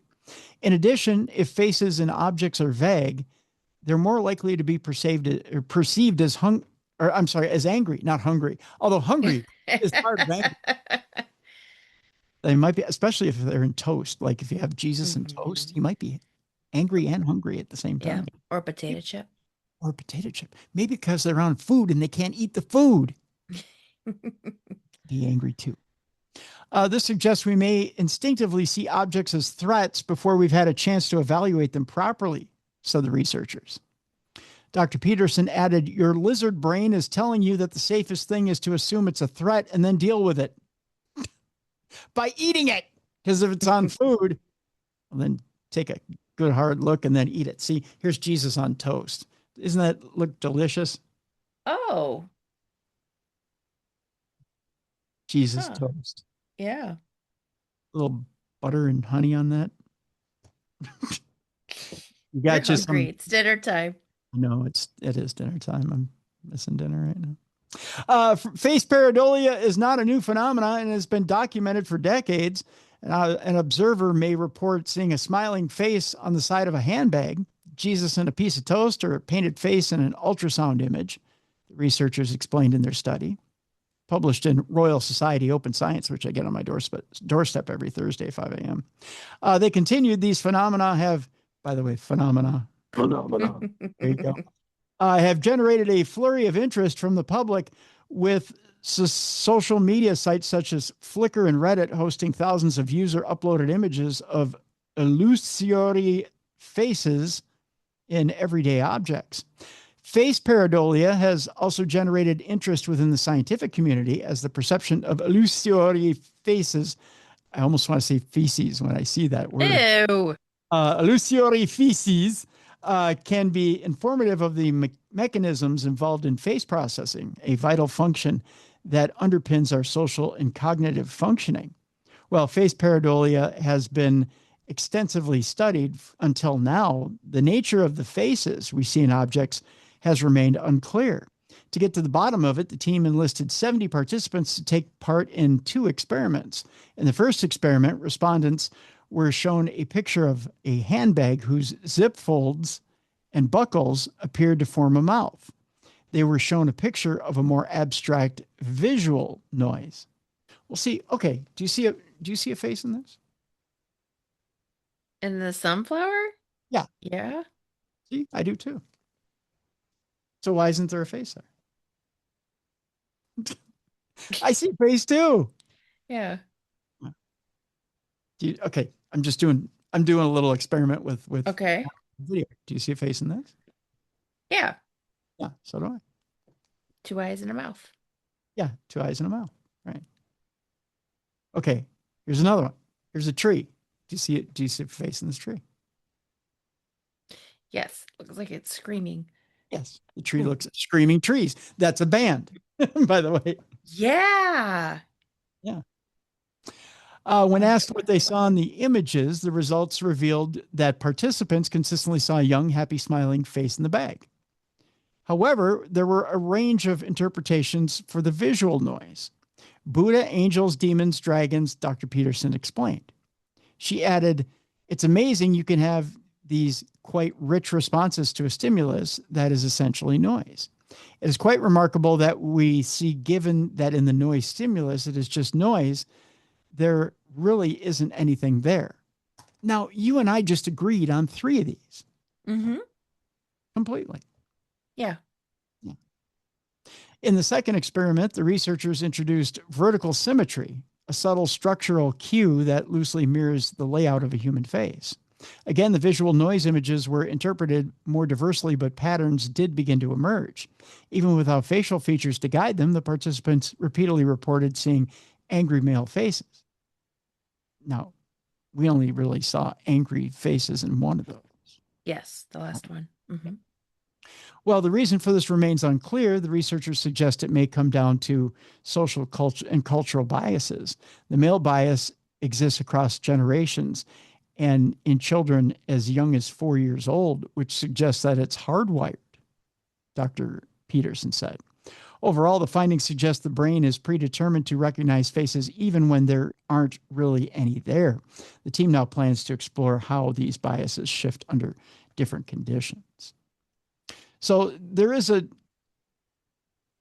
quick thing here about why we see faces in inanimate objects. They say it's due to pareidolia, which is the psychological response to seeing faces and other significant things in everyday items. They say it's a form of apophenia, which people see patterns in random and unconnected data, which, again, there's more scientific things behind it. It's just the brain wanting to sort things out. sort things out in patterns. But I don't know. You know what I always wanted to know here, Mel? And I want to try real quick. While I have you here, I want to see if this is, if as scientists say, this is all bull. I want to see if my iPhone recognizes Jesus on toast. Oh. On Face ID. It opened, didn't it? Get out. My iPhone recognized Jesus on toast. You saw it, right? Yeah. Yeah, it opened on Jesus on toast. So even Face ID recognizes Jesus's face on toast. But so why is your phone opening up on Jesus as IDing it? You know what I mean? You tell me. That's weird. Do we look alike? No. You don't think Jesus on toast and I look alike? No, sorry. I don't think so. So why is your phone? So once again, why is your phone opening up to an image on toast? You don't think Jesus on toast and I look alike? No. You don't think there's a symmetry there between facial structure? Okay, well, even if there was, it still should not be. It shouldn't be opening up for security reasons to that photo when it's not you. But it's funny that it happened, isn't it? Yeah. I mean, because that means basically anyone can. Anyone. You've got some serious security issues with your phone there, Timmy. We're going to try it again. We're going to try it again with Mallie Fox's photo. Ready? Okay, it opened on Mallie Fox's photo. Never mind. And I know I don't look anything like you. So I just have a defective phone. We're twins. Twinsies. Twinsies. That's a serious problem there, Timmy. Yeah, no doubt. You might want to just do a password. Yeah, I think so. I have to talk to passcode. Yeah. Apple about that. So, listeners, if you ever find Timmy's phone, just use your face. You're fine. Because evidently everybody looks like me. Yep. So, well, Face ID is a bunch of bullshit. Okay. Next story. Sorry, I didn't mean to burst your bubble thinking that you possibly look like Jesus. That's all right. We'll go on to the next one, which evidently I'm on a bunch of psychedelics because scientists finally figured or agree on what psychedelics do to the brain. Evidently, it deludes you. Dropped a bunch of mushrooms before the broadcast today. Mm-hmm. That is, if Study Finds will give me the story for today, that'd be fun. Here we go.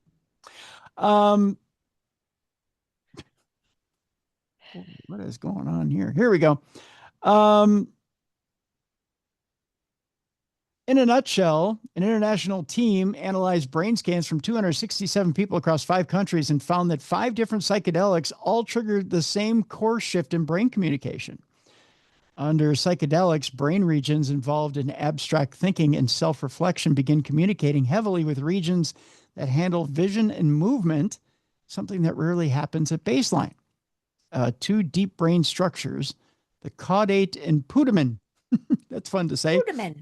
Putamen, showed consistently increased activity across all drugs examined, while the thalamus, long theorized as central to psychedelic brain effects, showed weaker and less consistent changes than expected. So the effects are acute, meaning that they occur during drug exposure, and whether this temporary brain reorganization explains psychedelics' therapeutic potential remains an open question. That gives you kind of an overview of what the article is about. I tell you what, for time constraints, I'm going to post this article so you guys can read it yourself because it is a little involved. And there's quite a bit to it. So I'll have you guys go read the article. at study finds. I'll put a link up in the description, and you guys can go check it out for yourself, because it's an interesting article about what psychedelics do to the brain. But I just gave you kind of the overview of what they do. But if you happen to dabble, or maybe you are suffering with PTSD, which I know I shouldn't say a lot of you, but some of you are dealing with out there, and you're thinking about dabbling in psychedelics, ayahuasca in particular, and you're wondering if it's a safe method for you to use, I would suggest reading this article, which is a scientific study on what those psychedelics do. And whether you want to go down that road, I would suggest reading this article before you think about trying something like ayahuasca. Because people are quick to jump in that pool, Mal. Yeah. Oh, I'm sure. And I would caution before you do something like that. Just because once you do that, you can't go back. And I think it changes people permanently. So it's kind of like once you unlock that door, you can't, and open that door, you can't ever close that door ever again. No. It's permanent. You're permanently broken after that, so to speak. So, and for some people who have extreme PTSD, stuff like that has worked. Stuff like LSD has worked. And I mean, LSD in particular has worked with PTSD. That type of therapy, I think, is good for people who have had issues. But I know some people have tried the homemade version of ayahuasca and went at it that way, and it hasn't necessarily been good. All right, just a couple more stories before we're out of here today. Our next story has to do with a prehistoric fossil discovery, which proves that early mammals laid eggs. How would you feel about having a kid by laying an egg?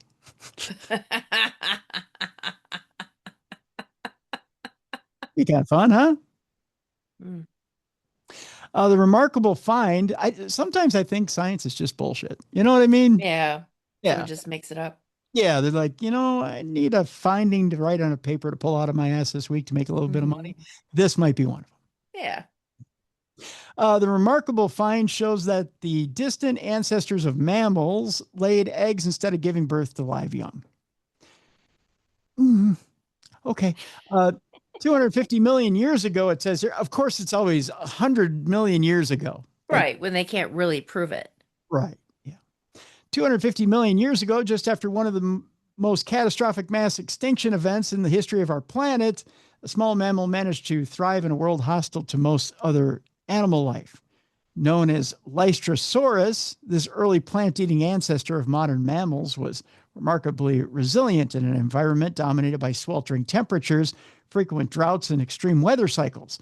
But there's something else about these animals that made them particularly intriguing to scientists, and it has all had to do with how they gave birth to their offspring.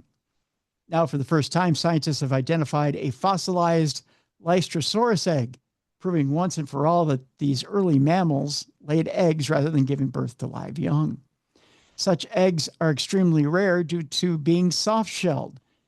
Well, that's good. So when you go to boil them in water and have them for dinner, doesn't take that long.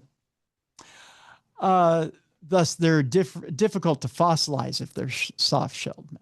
That's why. They were significantly larger than would typically be expected for such a small animal, a feature that may have made them more resilient to drying out in the hot. That's what it says, to drying out in the hot and world in which the species lived. The eggs also contained a relatively large amount of yolk, meaning that the embryo may have been able to develop independently without the mother needing to produce milk for it after birth. Understanding reproduction in mammal ancestors has been a long-lasting enigma, and this fossil provides a key piece to this puzzle, said study co-author Dr. Vincent Fernandez. It was essential that we scan the fossil just right to capture the level of detail needed to resolve such tiny, delicate bones, he went on to say. Interesting. Also, in potential bullshit stories, the world's earliest known octopus turns out to be something else entirely. Okay. All right. Let me show you a little picture we have here, Mallie. Here's visual aids today. Visual aids. There you go. Oh, okay. What do you think that thing is? I have no idea. It's weird looking. Yeah, I know it is, isn't it? Looks to me like a conch shell or a snail. Yep. I agree with you. Yeah. A famous fossil of what was thought to be a prehistoric octopus has been found to be nothing of the sort. Originally discovered at Mason Creek in Illinois several decades ago, the fossil, which dates back 300 million years, was believed to be something very special. When it was excavated and examined, upon closer inspection, scientists found evidence of 8 tentacles and other signs that this was in fact an octopus, the earliest example of its kind found anywhere in the world. Now, however, a new analysis using modern techniques has revealed that the fossil is not an octopus, but a nautilus. And we're not talking about the exercise machines. Okay. It's a type of multi-tentacled sea creature with a shell. Oh. It turned out that the reason the fossil resembled that of an octopus was because the creature must have decomposed for several weeks before being preserved. Ew. Exactly. Ew, indeed. All right. With that, we do need a palate cleanser. So it sounded like that animal was up Schitt's Creek without a paddle. It probably could have used something to wipe with, like toilet paper. Mm-hmm. Well, no such luck if it was in California. It was in Illinois. If it was in California, it would have had nothing to wipe with. You know why, Mal? Why? I'm stretching a lot for this next story. All right. Because a major fire destroyed a huge toilet paper supply warehouse in California. And so if you go to California this week, you probably have nothing to wipe with. Just saying. An unexpected disaster has managed to destroy a 1.2 million square foot toilet roll storage facility. So much for TPing anybody's house this week. Mm-hmm. Eyebrows were raised along the West Coast this week when it emerged that a massive warehouse in Ontario, California, had been totally destroyed in a fire. The building, which was owned by Kimberly-Clark, a personal care and consumer goods corporation, they don't own Charmin, do they? I do not know. God, I hope not. Is understood to have been storing large quantities of toilet paper at the time. According to reports, investigators believe an arsonist was responsible. Who in God's green earth would decide they want to torch toilet paper? He was unhappy with the 1-ply. Right? Like, unless you can make a 4-ply, this bitch is going up. An arsonist, they believe, was responsible, and an arrest has been made of one of the employees who worked there. Oh. Really, you're not paying me enough, so up goes the teepee and smoke. Mm-hmm. The other workers at the facilities are thought to have escaped unharmed from the blaze. Can you imagine how fast toilet paper goes up? Oh, yeah. Given the size of the warehouse, 1.2 million square feet, and the sheer amount of toilet paper that had been stored there, concerns have since been raised over whether the loss of the building will lead to shortages of Scott and Cottonelle toilet rolls across the country. Oh, I'm safe. It was only... yeah. All y'all are fucked. I'm safe. Yep. According to analysts, however, only the West Coast is likely to be impacted. That's right. None of y'all can wipe on the West Coast. It's time to go look for leaves out in the backyard. On top of this, Kimberly-Clark has moved to reassure customers and consumers that efforts are now being made to ensure that enough toilet paper is available in the affected areas. This is, by the way, going to raise the cost of Scott and Cottonelle by probably a third. You watch. You think you were paying a lot for toilet paper before. By the way, have you ever noticed, this is just me getting on my soapbox for 2 seconds, Mal, and then I'll be done. Okay. They always tell you whenever we have a crisis, oh, this is just a temporary hike in prices. It'll come back down when the market adjusts, right? Mm-hmm. After COVID, did you ever see toilet paper prices come back down? Nope. Nope. What are we still paying? Like $35 for a multi-pack of toilet paper? Toilet paper is very expensive, yes. Yeah. I mean, doesn't it grow on trees? Isn't that the deal? Right? Yeah. Yeah. Shouldn't we be paying less for that? But here we are. $35 for a multi-pack. And they tell me, well, Tim, buy generic. You know what happens when you buy generic TP? Might as well be wiping with your hand. Well, either that or you might as well go buy 80 grit at Menards. You know what I mean? You might as well be sanding that thing down. You got to be kind to your starfish, Mallie. This isn't the first time this discussion on this program.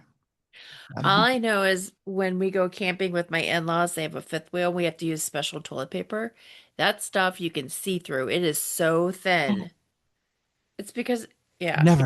Never. We have to use it. It's for the fifth wheel. It's for the, I guess it doesn't plug up the hose or whatever. I'll give them hose. You know what? I have a routine. Okay. I have a routine. First wet, then dry, but always pampered. Just remember that. First wet, then dry, but always pampered. The hell? What? You don't understand that? No. Always the wet wipe, then the dry, Oh. and always pampered. Yeah, but you're not supposed to flush the wet wipes. Oh no, they have the ones that. But I heard they're still bad for your septic system, or like they're still bad for your toilet though. They still can plug up. That's why they make Roto-Rooter guys. Yeah. So they'll always have a job. That's right. I'm keeping people in a job, Mallie.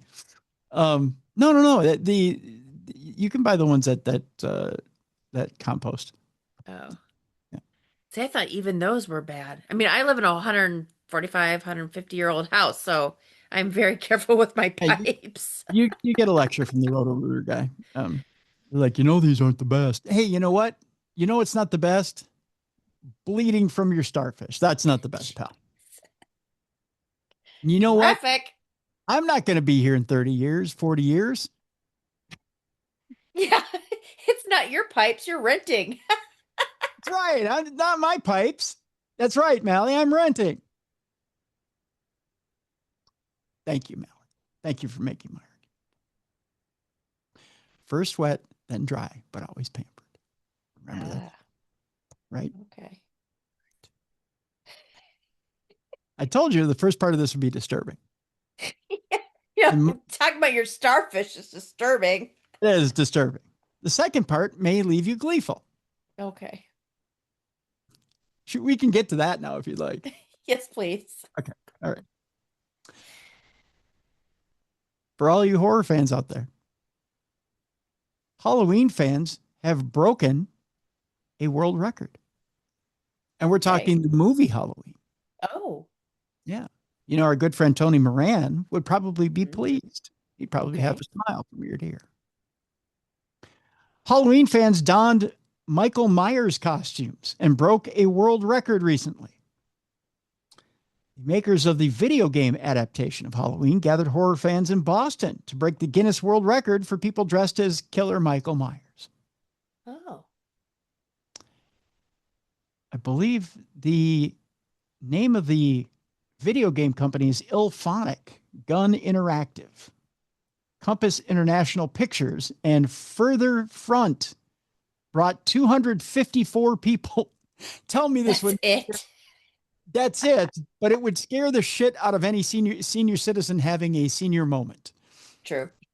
Standing out there, I don't know, maybe just playing cards with another senior, and they saw 254 Michael Myers coming at them. They would probably shit themselves and run. Don't you think?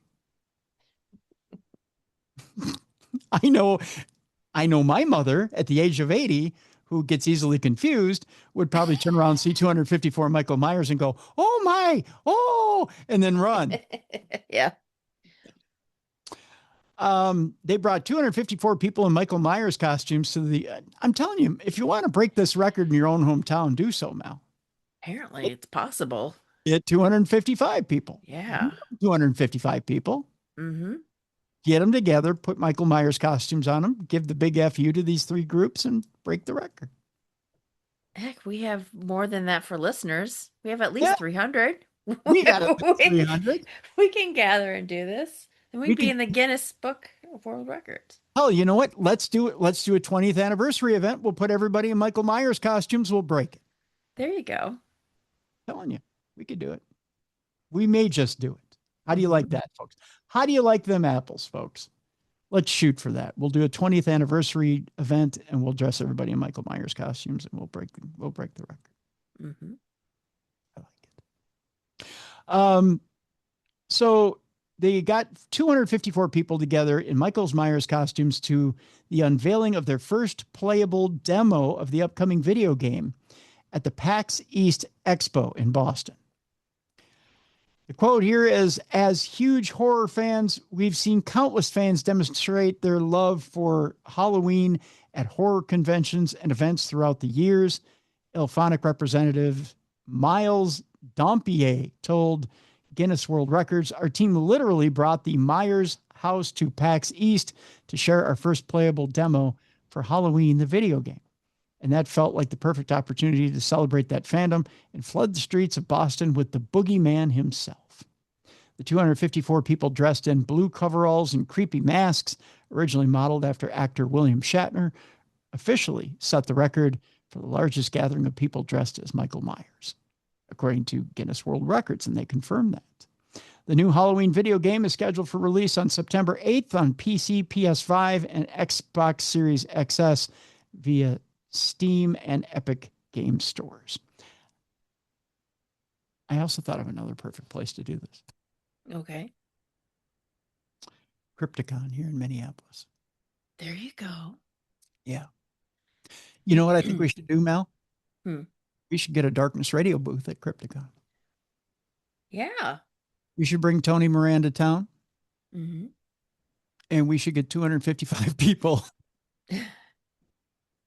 And we should break this record by with one Tony person. Moran. With one more person. Mm-hmm.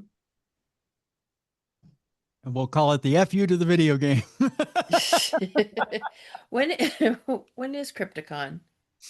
Let's see, when is Crypticon this year?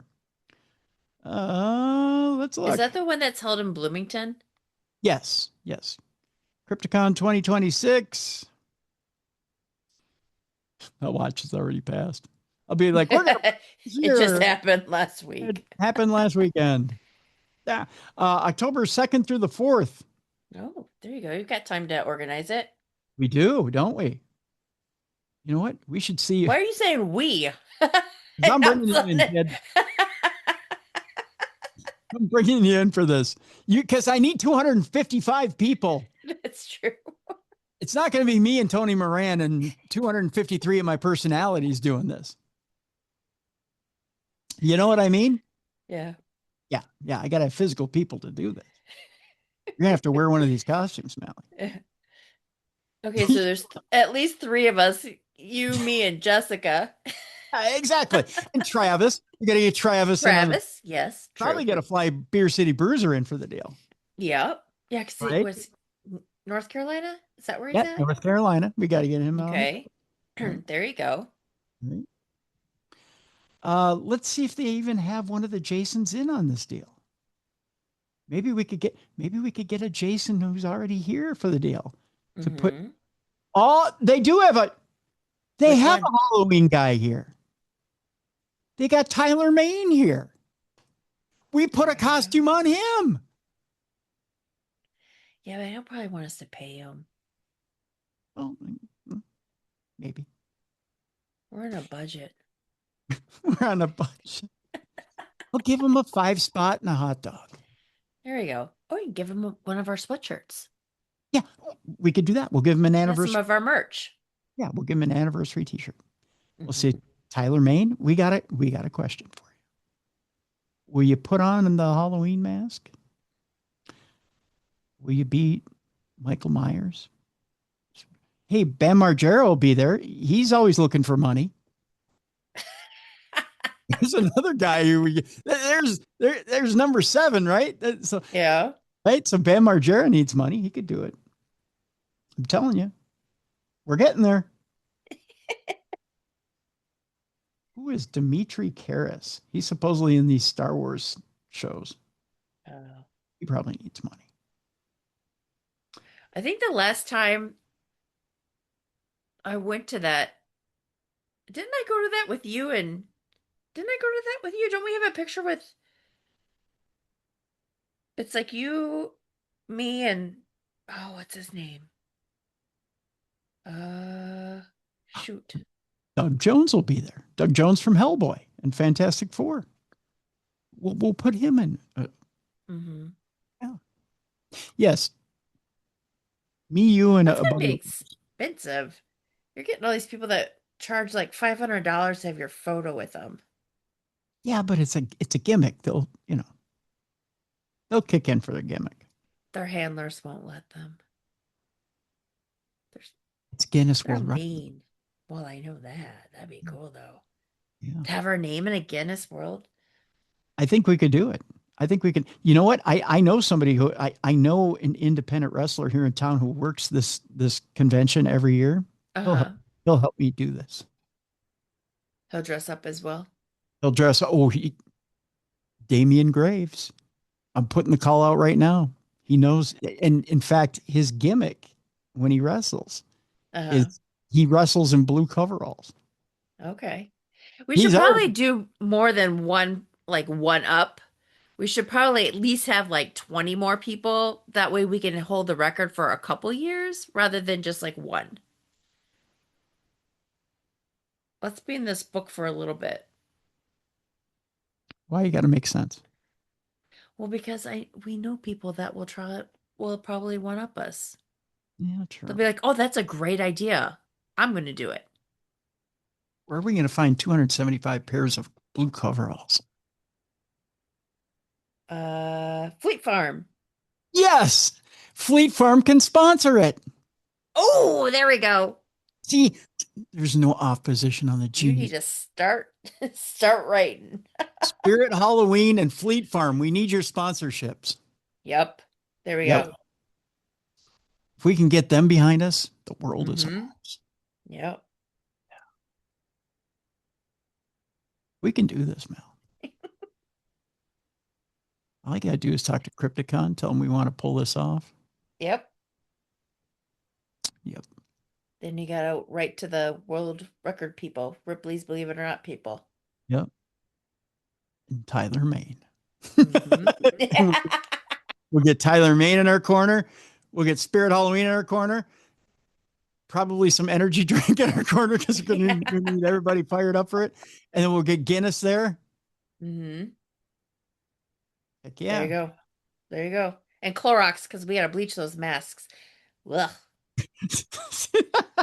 Well, now I never understood people that can put those masks on in the middle of the store. I'm like, do you know how many people breathed in those? Ugh. You got to get the cheap ones, not the expensive ones. You just get a cheap one, like a one-timer. You know. Okay. But yeah, I think we're on our way.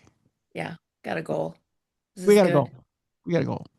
And by the way, if you're out there listening and you're in the Midwest and you want to participate in this thing, I need your support right now. I need you to email me, tim@darknessradio.com. I need to know you're in. Mm-hmm. Like, even if you're around the country and you're like, Tim, I'll come in for this thing. I'll do this. Right. I'm in on this. I've always wanted to be in the Guinness Book of World Records. This is my jam. I'm just as pumped as you are. Mm-hmm. I need to. Might not have your name listed, but at least your face will. Right. Your covered face. You know what? Then we need, look at me, I'm doing the Undertaker pose right now on camera. Then we need a giant photo of all of us, along with Tyler Maine. And then we'll have that in the Guinness Book of World Records. Yep. Maybe out in front of the hotel. Mm-hmm. All of us with our knives up, right? Mm-hmm. Well, and we know a great photographer too.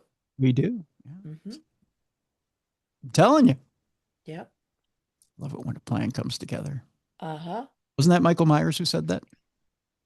I have no idea. I think it was. I think it was Michael Myers who said that. It was when Michael Myers made that special appearance on the A-Team. He said, I love it when a plan comes together. We'll just let that sit there and people try and figure that out. But yeah. Yep. I think I know, and I know I think. Mm-hmm. We'll get this together. So yeah, Tim at darknessradio.com. Tell me if you're game October 2nd through the 4th.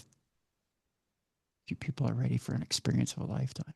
Mm-hmm. Or something that's not even close to it. But if you're ready. Yep. We're going to do this, folks. Or we'll get really motivated and then we'll go have sandwiches. One or the other. Basically. Pretty much. But by God, we're going to try. Those who do can and those who can't teach, we'll be one of them. Mm-hmm. Right, Mallie? Right. That's right. All right. What's going on in your world? I mean, other than getting pumped up for this thing. Exactly. You do this to me every week and I have nothing new going on. Well, now Just you family do. stuff. Well, yeah, now I gotta get prepared. I gotta get pumped. I gotta find overalls and a mask. Maybe we'll get you working on that Fleet Farm sponsorship. Yeah. Get you chasing a Fleet Farm executive. Mm-hmm. Oh, what? You know what else we could do just for a twist? Okay. Every Michael Myers could wear assless chaps. All chaps are assless. Oh, that's just nasty. Oh, it's fun though. Anyway, speaking from experience, I take it. Oh yeah, maybe I like a little chaps action around the house. Ew. Anyway, what's going on with you? You're done already? Yep. Oh. You didn't have anything to add there? Or? Nope. I thought maybe you did. No, I don't think so. Not this time around. Okay. Thought maybe. Am I supposed to? I don't know. I thought maybe you had something big in the house. Nope. Just family stuff and house stuff. Working on the house. Okay. Yeah. Thought maybe something big. I thought maybe there's gonna be a zombie love monkey. I was here playing Michael Myers T-shirt coming out. I didn't know. No, not yet. I'm probably gonna get no, that'd be trademark infringement. I'd get like sued by Michael Myers, whoever owns Michael Myers stuff. Who owns it anyway? Isn't it John Carpenter? Oh, probably. Maybe. I don't know. It's something Assad or whatever his name is, the guy who created Halloween. I don't know. Okay. It's in the credits. Yeah. Don't pay attention. Yeah. Well, I'm broke, so I couldn't afford the lawsuit, so there will be no Okay. Yeah. Fair enough. compilation. Tomorrow on the big program, Don Hill will be with us. Who's Don Hill, you may ask? Number 255. No, I'm just kidding. No, I could only be so lucky. Mm-hmm. Don Hill has a legacy project out there. He is pursuing the work of Michael A. Persinger, who was a professor of psychology, a neuroscientist, and a renowned investigator of the paranormal. Michael Persinger died in 2018. He was 73 at the time. He is a pioneer of neurotheology. His experiments were with the so-called God helmet and identified neural correlations in the human brain that mapped the sense of presence attributed to the supernatural. That's right. We're talking God helmet tomorrow. Mm-hmm. Don has taken those experiments, and his project is unusual. He's amplifying Michael Persinger's digital footprint to attract scrapers, building world models and LLM or large language models for AI applications. That's right. The God helmet's gone digital. Dr. Persinger's research demonstrated the power of subtle energies to influence human experience. Tomorrow we ask, is it possible to create the conditions for subtle persuasion in digital applications? And if so, Michael Persinger's personal insights, recorded conversation, research papers, and other outstanding content Don is releasing into the wild has considerable value. Okay. So we're talking about, can you digitize the God helmet tomorrow on the program? Interesting. Big stuff tomorrow. So that's tomorrow's program. Cool. Yeah. Then Monday, I can tease by saying we have an FBI profiler. Ooh, that'd be fun. Yeah. Look at me looking all crazy. Yeah. I know. You know what we're going to do on Monday? We're going to dress up like Michael Myers. Or I'm sorry, Tuesday, not Monday, Tuesday. Mm-hmm. We're going to dress up like Michael Myers on the program. That's what we're going to do. Mm-hmm. Mm-hmm. Mm-hmm. All right, that's it. We're out of time. Couple of things before we leave you. The executive producer of today's program is Troy Palmer. Thank you, Troy. Thank you, Troy. Might not have been our best effort today, but it was an effort. No, I'm kidding. I've always wanted to say that. Support the program, please. Go to darknessradioshow.com. Go to the shop. Get either your Darkness Radio swag or your True Crime Tuesday swag, please. This show has been a free show for the last almost 5 years. We have not asked for dime one from you. Please support the show by going to the shop and purchasing something if you can. If you can, we'd love you and appreciate you. Please. And then, the app, Mallie, Mm-hmm. the Apple app. If you have an Apple device, whether it be iPhone, iPad, iWatch, I See Dead People, whatever it is you have. The app, Darkness Radio app, is now updated and available. If you offloaded it for one reason or another, please put it back on your device. If you have it and you haven't updated it, please update it and enjoy. We'd appreciate it if you would. That'll do it for today. Again, tomorrow's program, Don Hill is on, and we're talking about digitizing the God helmet and bringing it into this century, decade, whatever this is, I don't know, and introducing it to AI. That'll do it for today for Supernatural News. From Mallie Fox, I'm Tim Dennis. Thank you so much for continuing to listen and watch the best in paranormal podcasting. This is Darkness Radio. For more audio and video archives of the show, intriguing content, fun events, and cool swag, check out darknessradioshow.com. The executive producer of Darkness Radio is Troy Palmer. If you enjoyed today's program, please make sure you like and subscribe. This videocast is copyrighted for the private use of our audience. Any other use of this videocast, including audio, video, descriptions, or accounts of today's show, is prohibited without the consent of Darkness Radio Management. Thank you for watching, and be sure to join us tomorrow for the God Helmet and Who or What is Controlling the Paranormal with Don Hill.